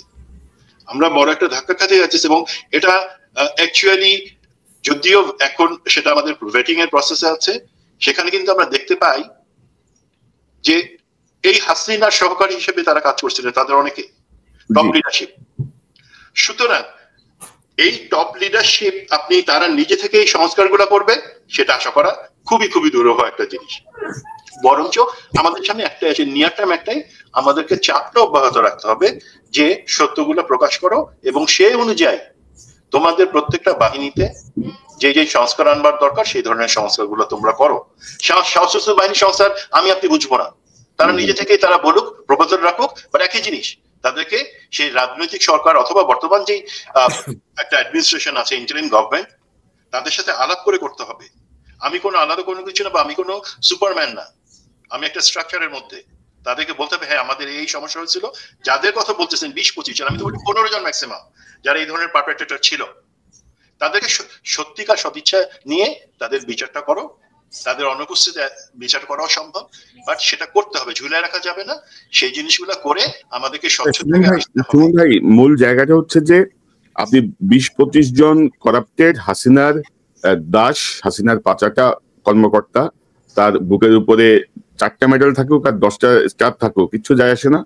তাদের জন্য সেনাবাহিনীকে বিতর্কিত হওয়া বা সেনাবাহিনীর যে সম্মানহানি হয়েছে সেই সম্মান আমরা হানি হইতে দিব না। আর কি আমরা সিভিলিয়ান, আমরাই উদ্যোগ নিব যে আমাদের দেশপ্রেমিক সেনাবাহিনী বলতে আমরা যে গর্ব অনুভব করতাম, সেই সেনাবাহিনীকে 20-25 জনের জন্য আমরা মানে মেলাইন হতে দিব না, 1 নাম্বার কথা। 2 নাম্বার কথা যে আপনি দেখেন না রে ভাই, এই যে আবারও এক্সটেন্ড করছে না এই যে ম্যাজিস্ট্রেসি পাওয়ার। 1/11 এর সময় 10 জন উপদেষ্টা আর এই সেনাবাহিনীর ছিল পিছনে, আইন শৃঙ্খলার অবস্থা কি ছিল? আর এখন 23 জন উপদেষ্টা, 56 জন হচ্ছে সহকারী, সেনাবাহিনী ম্যাজিস্ট্রেসি ক্ষমতা নিয়ে মাঠে, আইন শৃঙ্খলা পরিস্থিতি কি অবস্থা কি? অনেকেই বলে যে আমাদেরকে কাজ করতে দেন, অর্ডার দেন, মানে টোটাল আর কি উপদেষ্টা এবং সহকারী মিলে 56 জনের মতো বোধ হয়। আচ্ছা আচ্ছা, তো মানে আপনি দেখেন না দাদা যে এরপরেও দেখেন অবস্থাটা কি। এত কারণটা আমি তো আজকে যার সাথে কথা হচ্ছিল আমি তো ওনাকে বললাম যে আসলে আপনারা তো ওই পদে যে বসছেন কিন্তু আপনারা তো অ্যাড করতে পারেননি কিছু। হ্যাঁ, আপনার নিজের থেকে তো কিছু অ্যাড করতে পারেননি। আপনার কথা শোনে না, আমলারা কথা শোনে না, আপনার সেক্রেটারি আপনার কথা শোনে না, প্রশাসন আপনার কথা শোনে না, কারণ আপনার তো ওই শক্তিটা নাই। আপনি তো পিপলস ভয়েস না, সেই জন্য এই প্রবলেম গুলো হচ্ছে। আচ্ছা, আমার মনে হয় আমার একটা এপিসোড রেকর্ড করতে হবে, কিন্তু একটা প্রশ্ন খুব গুরুত্বপূর্ণ যেটা আমাদের সবারই করা দরকার, দর্শকও মনে হয় করছে, সেটা হচ্ছে যে আওয়ামী লীগ নিষিদ্ধের পরে আমাদের এখন কি করা উচিত? এখানে স্টপ নাকি আমাদের আর কিছু করণীয় আছে? এইটাকে এটা আমি সবারটা শুনি আর তারপরে বলতেছি আর কি, এটা সবাই বলুক একটু। ইলিয়াস কি মনে করেন যে ধরেন আমার ভাবনা হচ্ছে যে আমাদের পলিটিক্যাল গভর্নমেন্ট আসার আগে ধরেন আওয়ামী লীগ নিষিদ্ধ হওয়া বা তাদের কার্যক্রম স্থগিত হওয়া, এটা একটা প্রাথমিক পদক্ষেপ। বিচার হবে, দল নিষিদ্ধ হবে, বিচারের কার্যক্রমে একটা স্থবিরতা আছে, একেবারে স্থবির বলা চলে। 9 মাসে মিনিমাম কয়েকটা রায় হয়ে যাওয়া উচিত ছিল, কারণ সাক্ষী প্রমাণ সবই জলজ্যান্ত, জাতিসংঘের রিপোর্টেও জলজ্যান্ত। তারপরেও ধরেন তারা কি তদন্ত করিতেছে, তাহারা কি খুঁজিতেছে আল্লাহ জানে। তো সেনাবাহিনীর একটা সংস্কার, প্রশাসনের একটা সংস্কার এবং মিডিয়ার একটা সংস্কার, এই 3টা জায়গা যদি দাদা আমরা অ্যাডজাস্ট করতে পারি, আমি মনে করি আমার জায়গাটা থেকে যে আমরা কি 10 বছর 5 বছর পর পর একই পুনরাবৃত্তি করব, একই আন্দোলনে নামবো, একই সুশাসনের দাবি করব, একই গণতন্ত্রের দাবি করব? তো এই জায়গাটা ইলিয়াস আপনার কাছ থেকে শুনি, এই মুহূর্তে আমাদের প্রথম করণীয় কি? তারপর সুমন ভাই, তারপর ইলিয়াস পিনাকি দাঁড়িয়ে দিয়ে শেষ করবো। প্রায় 1 ঘন্টা 20 মিনিট কথা বলছি। আচ্ছা, আমাদের প্রথম বিষয় হচ্ছে যে ধরেন আওয়ামী লীগ কেন নিষিদ্ধ হলো? আওয়ামী লীগ নিষিদ্ধ হওয়ার কারণটা কি? আওয়ামী লীগ মনে করেন অনেক লুটপাট করেছে, লুটপাট করার পরে 2014 সালে একটা নির্বাচন হতো, সেই নির্বাচনে যদি বিএনপি ক্ষমতায় আসতো তাহলে কি হইতো? তো আওয়ামী লীগের লোকজন 2001-এ যেভাবে মারটার খেয়েছে ওইভাবে কিছু পেটানি খাইতো, তারপরে আবার ফের তারা রাজনীতি শুরু করতে, হরতাল ডাকতো, আবার পরের বার নির্বাচিত হয়ে হয়তো ক্ষমতায় আসতো। কিন্তু হলো কেন? কারণ ওই যে সুজাতা এরশাদকে চাপ দিল নির্বাচনে যাওয়ার জন্য, ভারত ইন্টারফেয়ার করলো, ওইদিকে তার কিছুদিন আগে হেফাজতের রাতে ভারতের পরামর্শে কিলিং হলো, জামাত ইসলামের নেতাদেরকে ভারতের পরামর্শেই করলো। So it's all about India. এখানে কিন্তু ইন্ডিয়ার বিষয় ছাড়া বাংলাদেশের কোনো সমস্যা, বাংলাদেশের রাজনৈতিক দলগুলোর ভেতরে কোনো সমস্যা নেই। এবং আমি বিশ্বাস করি শেখ হাসিনা যদি ইন্ডিয়া বলে কোনো দেশ আমাদের মনে করেন নাই, আমাদের লোকেশনটা হতো ধরেন জর্জিয়ার ওইখানে, আমাদের এই সমস্যা হইতো না। কিন্তু ইন্ডিয়ার কারণেই শেখ হাসিনা আজকে বিপদে। এবং আমার বিশ্বাস অনেকেও তাদের নেতারা হয়তো এখন স্বীকার করে না, কিন্তু আমার মনে হয় তারা নিজেরা করে যে আমাদের আসলে ভারতের পরামর্শে এই কাজগুলি করা উচিত হয়নি, না হইলে আমরা বাংলাদেশে অন্তত থাকতে পারতাম, তা থাকতে পারিনি। সো আমাদের সমস্যা হচ্ছে ভারত।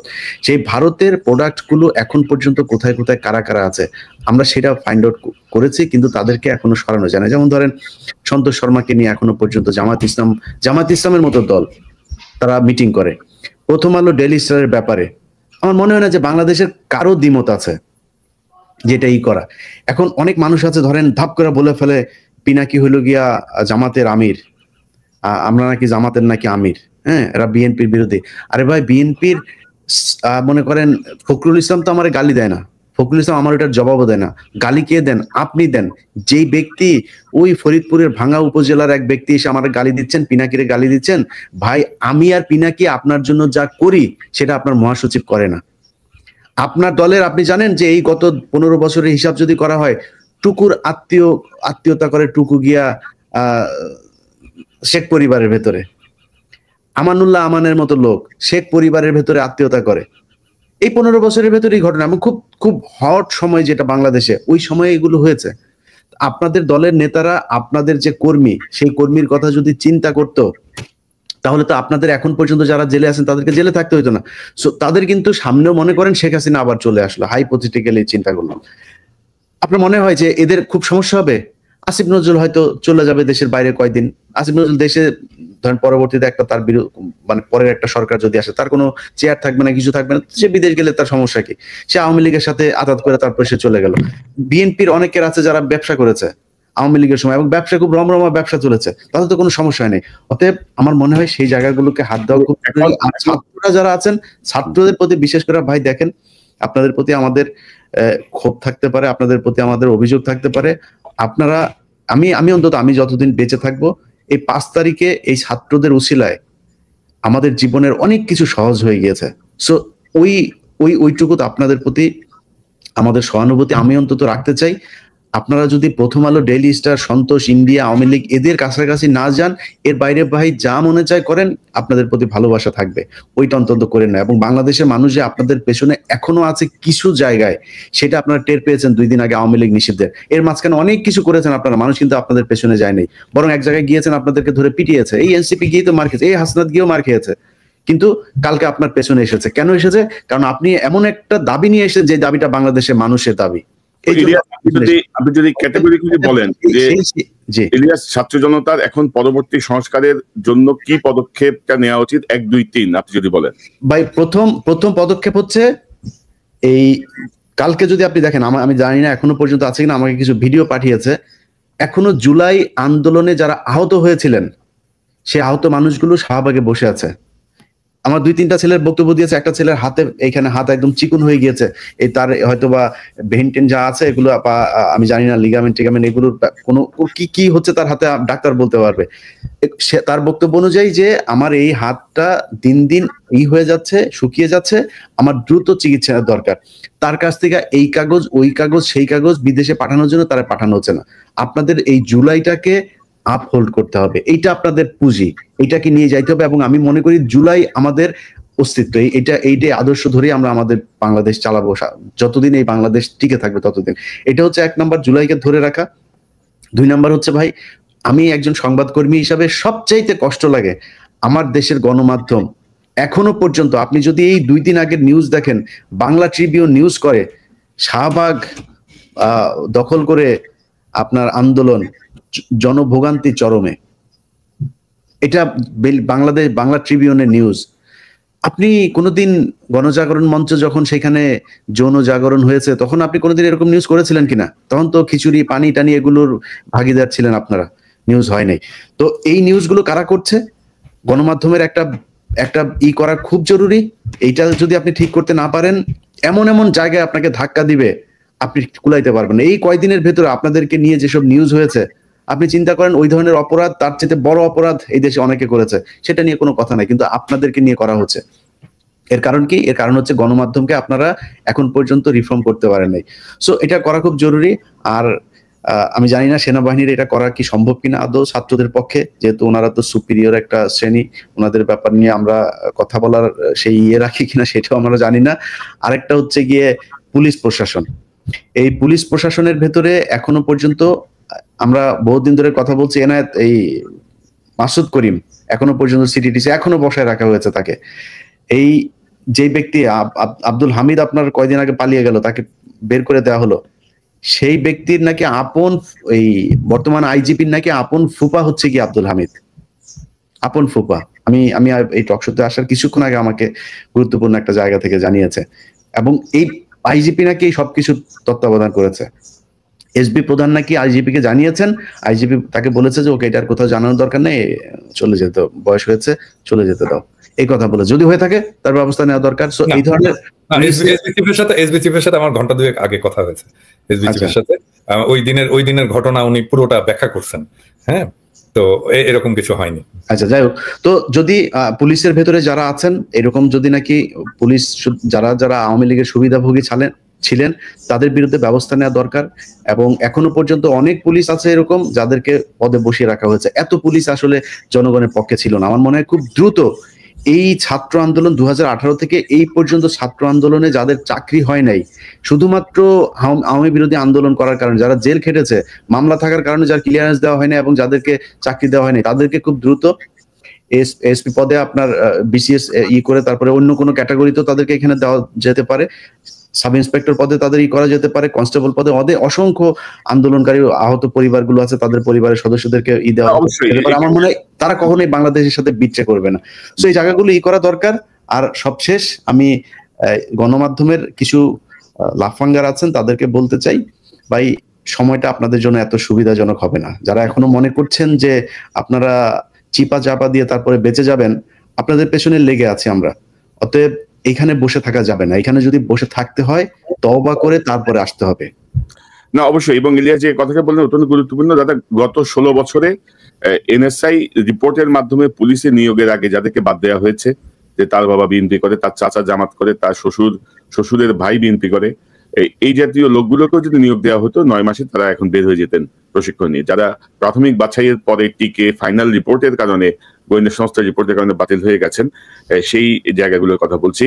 সুমন ভাই, আপনি শুনতে পাচ্ছেন? আপনার ক্যামেরা দেখতে পাচ্ছি না আমি। জি সুমন ভাই, এই সংস্কারের মূল জায়গাটা কি?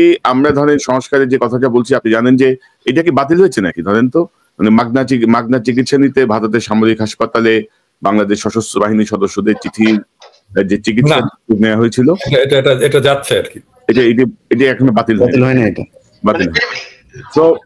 তো আমরা কেন বলছি সশস্ত্র বাহিনী সংস্কার, আপনি তো বুঝতে পারছেন সুমন ভাই।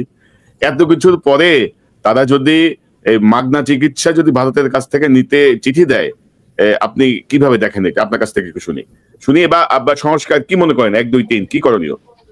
প্রথম যে জিনিসটা, সেটা আমাদেরকে বুঝতে হবে যে আমাদেরকে নিয়মের দোহাই দিয়ে অনেক কিছু করা হয়। নিয়ম আছে এবং সেই নিয়ম মানতে বলা হয়। এই যে আব্দুল হামিদের যে এক্সাম্পলটা আমাদের কাছে আছে, সেটা একটা ক্লাসিক এক্সাম্পল। দেখেন, সেখানে বলা হচ্ছে উনি একজন প্রাক্তন রাষ্ট্রপতি, তার বিরুদ্ধে কোনো মামলা নাই, তার বিরুদ্ধে কোনো ভ্রমণ নিষেধাজ্ঞা নাই, সে চিকিৎসা করতে যেতে পারে, সুতরাং যেতে পারে। But fact of the matter হচ্ছে, আমরা এটা তো একটা উচ্চ পর্যায়ের ডিসিশন, সিদ্ধান্ত থেকেই তাকে বাইরে চলে যেতে দেওয়া হয়েছে। এবং আমি একটু বলি, এই যত ইন্টারন্যাশনাল ফ্লাইটের প্যাসেঞ্জার লিস্ট, সেটা আমাদের গোয়েন্দা সংস্থাগুলোর কাছে তার আগেই চলে আসে, আগের রাতে চলে আসে। সুতরাং গোয়েন্দা সংস্থাগুলোও জানতো যে কারা যাচ্ছে। এটা বলবার কোনো উপায় নাই যে ওকে এই সাব ইন্সপেক্টর বলছে, ওই কনভারসেশন এটা হয়েছে। হ্যাঁ, সেটা হয়েছে। তার আগে যেটা হচ্ছে যে কে যাবে, আব্দুল হামিদের যাচ্ছে, সেটা সবাই জানতো। সুতরাং এই যে একটা অ্যাটিটিউড, সেই জায়গাটাতে পরিবর্তন আনবার জন্য প্রথমে কি করতে হবে আপনাকে? আমি ছোট মুখে একটু বড় কথা বলি, সেটা হচ্ছে কি, আমাদের এই আন্দোলনটাকে টিকায় রেখে নেক্সট স্টেপ হচ্ছে আমাদের যে নিয়ম সংবিধানের দোহাই দিয়ে একজনকে রেখে দেওয়া হয়েছে চুপ্পু, সেই চুপ্পুকে সরাতে হবে। সেই চুপ্পুকে যখন আমি সরাবো তখন কিন্তু দ্যাট অ্যাকচুয়ালি ওপেনস আ ডোর। সেটা কিসের দরজা খুলে দিচ্ছে? আমাদের পরবর্তী সংস্কারগুলার, যেটা আমাকে নিয়ম সংবিধানের দোহাই দিয়ে আমাদেরকে আটকায় রাখা হয়েছে। চুপ্পুকে সরাতে পারলে আমরা যেই জায়গায় পরিবর্তন এবং সংবিধানটাকে, আমি এই ধরনের কথা বলি না সংবিধান ছুঁড়ে ফেলো বা অন্যান্য কিছু, বাট সংবিধানটাকে সাসপেন্ড করে তখন আমাদের যে কাজগুলা, এবং তার পরবর্তী টার্গেটটা হবে যেটা একটু লং টার্ম, আমি বলবো মিড টার্ম, জাতীয় বিপ্লবী সরকার। Plain and simple. এই জাতীয় বিপ্লবী সরকারে সেখানে প্রধান উপদেষ্টা প্রফেসর ইউনূস, ওনার ভূমিকা কি হইতে পারে না পারে, সেই জিনিসগুলা অবশ্যই আসতে পারে, এটা ওনার মর্জি। এমন না যে ওনার বিরুদ্ধে সেটা হচ্ছে, ওনাকে সাপোর্ট করার জন্য, বিকজ ওনার চারপাশে যেই লোকগুলো আছে যারা আওয়ামী লীগের প্রেসক্রিপশনে বসানো এবং আওয়ামী লীগের প্রেসক্রিপশন অনুযায়ী ফার্মেসি থেকে মেডিসিন সাপ্লাই করতেছে, আমাদের জীবনটাকে বিষ দিয়ে দুর্বিষহ করে ফেলতেছে, তাদেরকে সরানো, তাদের বিপক্ষে। সুতরাং আমরা প্রফেসর ইউনূসের হাতকে শক্তিশালী করার জন্য, আমাদের এই বিপ্লবটিকে পূর্ণ করার জন্য জাতীয় বিপ্লবী সরকার আসতে হবে, এবং সেই সরকারের অধীনে সিদ্ধান্ত হবে সংস্কার কিভাবে হবে, ইমপ্লিমেন্ট কিভাবে হবে, নির্বাচন কখন হবে। আমি বলবো না যে জাতীয় বিপ্লবী সরকার আসছে নির্বাচন পিছিয়ে দাও, তা না।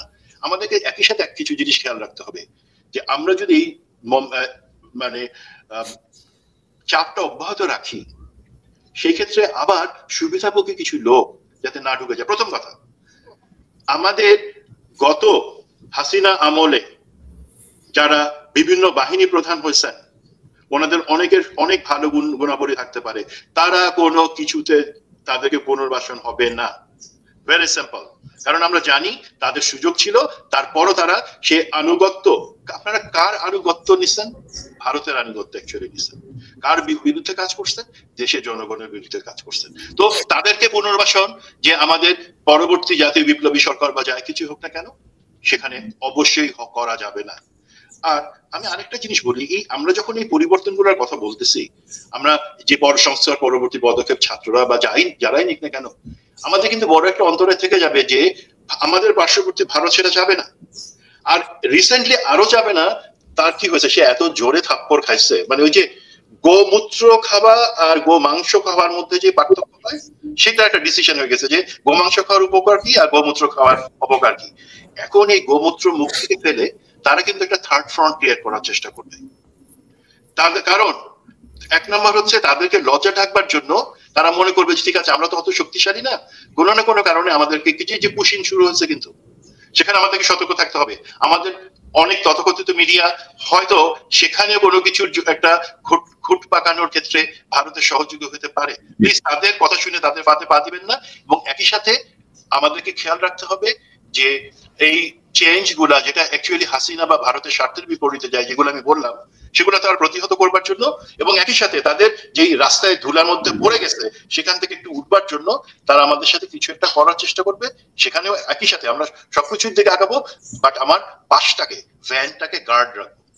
এটা হচ্ছে আমার চাওয়া। সুমন, আপনাকে ধন্যবাদ। পিনাকিদা, চুপ্পুকে সরানোর একটা কথা আসছে, মিডিয়া সংস্কারের কথা আসছে, এবং সুমন ভাই যদি বলছিলেন যে আওয়ামী লীগ আমলের সুবিধাভোগী যত বড় সেনা কর্মকর্তাই হোক বা যত ব্যক্তি, যেই ব্যক্তিই হোক, তাকে যেন কোনো ফর্মেটে পুনর্বহাল না হয়। প্লাস বিপ্লবী সরকারের কথা বলছেন, পরবর্তী সংস্কার আপনার বিশ্লেষণে কি? না, আমি তো বললাম সংস্কারের প্রসঙ্গটা তো বললাম যে পরবর্তী সংস্কার কি, কিন্তু এখন আমার ইস্যুটা হচ্ছে যে এই যে আওয়ামী লীগ নিষিদ্ধ হলো, এরপরে কি করা উচিত আমাদের, এই ইস্যুটা আমি আসলে এই প্রশ্নটাই জানতে চাইছিলাম যে এখন আমাদের কি করা উচিত খুব সলিড টার্মে। আমার যেটা প্রস্তাব সেটা হচ্ছে যে আমাদের আমরা যেমন জার্মানিতে ডিনাজিফিকেশন একটা প্রসেস চালু হয়েছিল, আমরা যদি বাংলাদেশ থেকে আওয়ামী ফ্যাসিবাদের অবশেষটাকে ছুড়ে ফেলতে চাই এবং এটাকে অপ্রাসঙ্গিক করে দিতে চাই, আমাদের আওয়ামিফিকেশন একটা প্রসেস আমাদের শুরু করতে হবে, এবং এটা সরকারকেই করতে হবে। এটা ব্যক্তিগতভাবে করা সম্ভব না, এটা প্রাইভেটলি করা সম্ভব না। সো আওয়ামিফিকেশনটা কিভাবে হতে পারে? একটা হচ্ছে যে একটা সেল করতে হবে সরকারকে, যেখানে আওয়ামী লীগের বেনিফিশিয়ারি তো আছেই আগের রেজিমের, এখনো পর্যন্ত যারা আওয়ামী লীগের পক্ষে ব্যাটিং করে যাচ্ছে এদের একটা প্রথম তালিকা করতে হবে এবং তারা কি কি করছে সেই জিনিসগুলো বের করতে হবে। বের করার পরে তাদেরকে কিভাবে সাইজ করা যায় সেটা বের করা যাবে। হ্যাঁ, কিন্তু প্রথম কাজটা হচ্ছে তালিকাভুক্ত করা, কোথায়, দেশে এবং বিদেশে কারা আওয়ামী লীগের পক্ষে ব্যাটিং করে যাচ্ছে এবং এখনো আওয়ামী রেজিমের, তার মধ্যে 1 নম্বরে হাসিনা থাকবে, সেটাতে কোনো অসুবিধা নাই, 1 নম্বরে হাসিনা, তারপরে কে কে কে কে কে এই জিনিসগুলো, মিডিয়াতে কারা, অ্যাডমিনিস্ট্রেশনে কারা, আর্মির মধ্যে কারা, পুলিশের মধ্যে কারা, এক্স পুলিশের মধ্যে কারা, এক্স আর্মির মধ্যে কারা, হ্যাঁ, এক্স আমলাদের মধ্যে কারা, এক্স ডিপ্লোম্যাটদের মধ্যে কারা, এইভাবে ক্যাটাগরিজ, হ্যাঁ, বিচার বিভাগে কারা কারা এখনো আওয়ামী শাসনের ন্যারেটিভ তৈরি করে যাচ্ছে এবং আওয়ামী শাসনের পক্ষে ন্যারেটিভ, যেমন ধরেন নবনীতা, মাসুদা ভাট্টি ইত্যাদি ইত্যাদি, এই ধরনের যারা আছে তারা একরকম। তারপরে ধরেন আমি অ্যাক্টিভিস্ট যারা অনলাইন করছে, যে এ টিম আছে, অমি পিয়াল ইত্যাদি ইত্যাদি, সুশান্ত, ডাক্তার আইজু ইত্যাদি। তো আমাদের তো ডাক্তার আইজুটা কে, এটা তো খুঁজে বের করা দরকার, যে এই আইডিটার পিছনে কে আছে, এটা আমাদের খুঁজে বের করা দরকার, এটা সিরিয়াসলি করা দরকার, এবং এটা একটা গোয়েন্দা অপারেশন করে বের করা দরকার যে এই লোকটা কে। হ্যাঁ, এটাকে বের করা দরকার, মানে আমাদের জানতে হবে যে এই মুখোশের পেছনে কারা আছে। আপনি এক কথায় কিন্তু পুরো বিষয়টা কভার করে ফেলছেন, মানে আওয়ামিফিকেশন যেটি কথা বলছেন, সেইটা আমরা একটা তালিকা করেই যদি আমরা অগ্রসর হই, সকল হবে না, তালিকা করলেই ঠান্ডা হয়ে যাবে। হ্যাঁ, তালিকা করে পরে আর কিছু করতে হবে না। আমরা তো যদি একটা তালিকা থাকে যে এরা হচ্ছে আওয়ামী লীগের লেসপেন্সার, এখনো পর্যন্ত লেসপেন্সারি করে যাচ্ছে, তালিকা করলে অর্ধেক ঠান্ডা হয়ে যাবে, বেশি কিছু করতে হবে না। এবং আজকে অসংখ্য ধন্যবাদ পিনাকিদা, মেজর সুমন, ইলিয়াস হোসেন।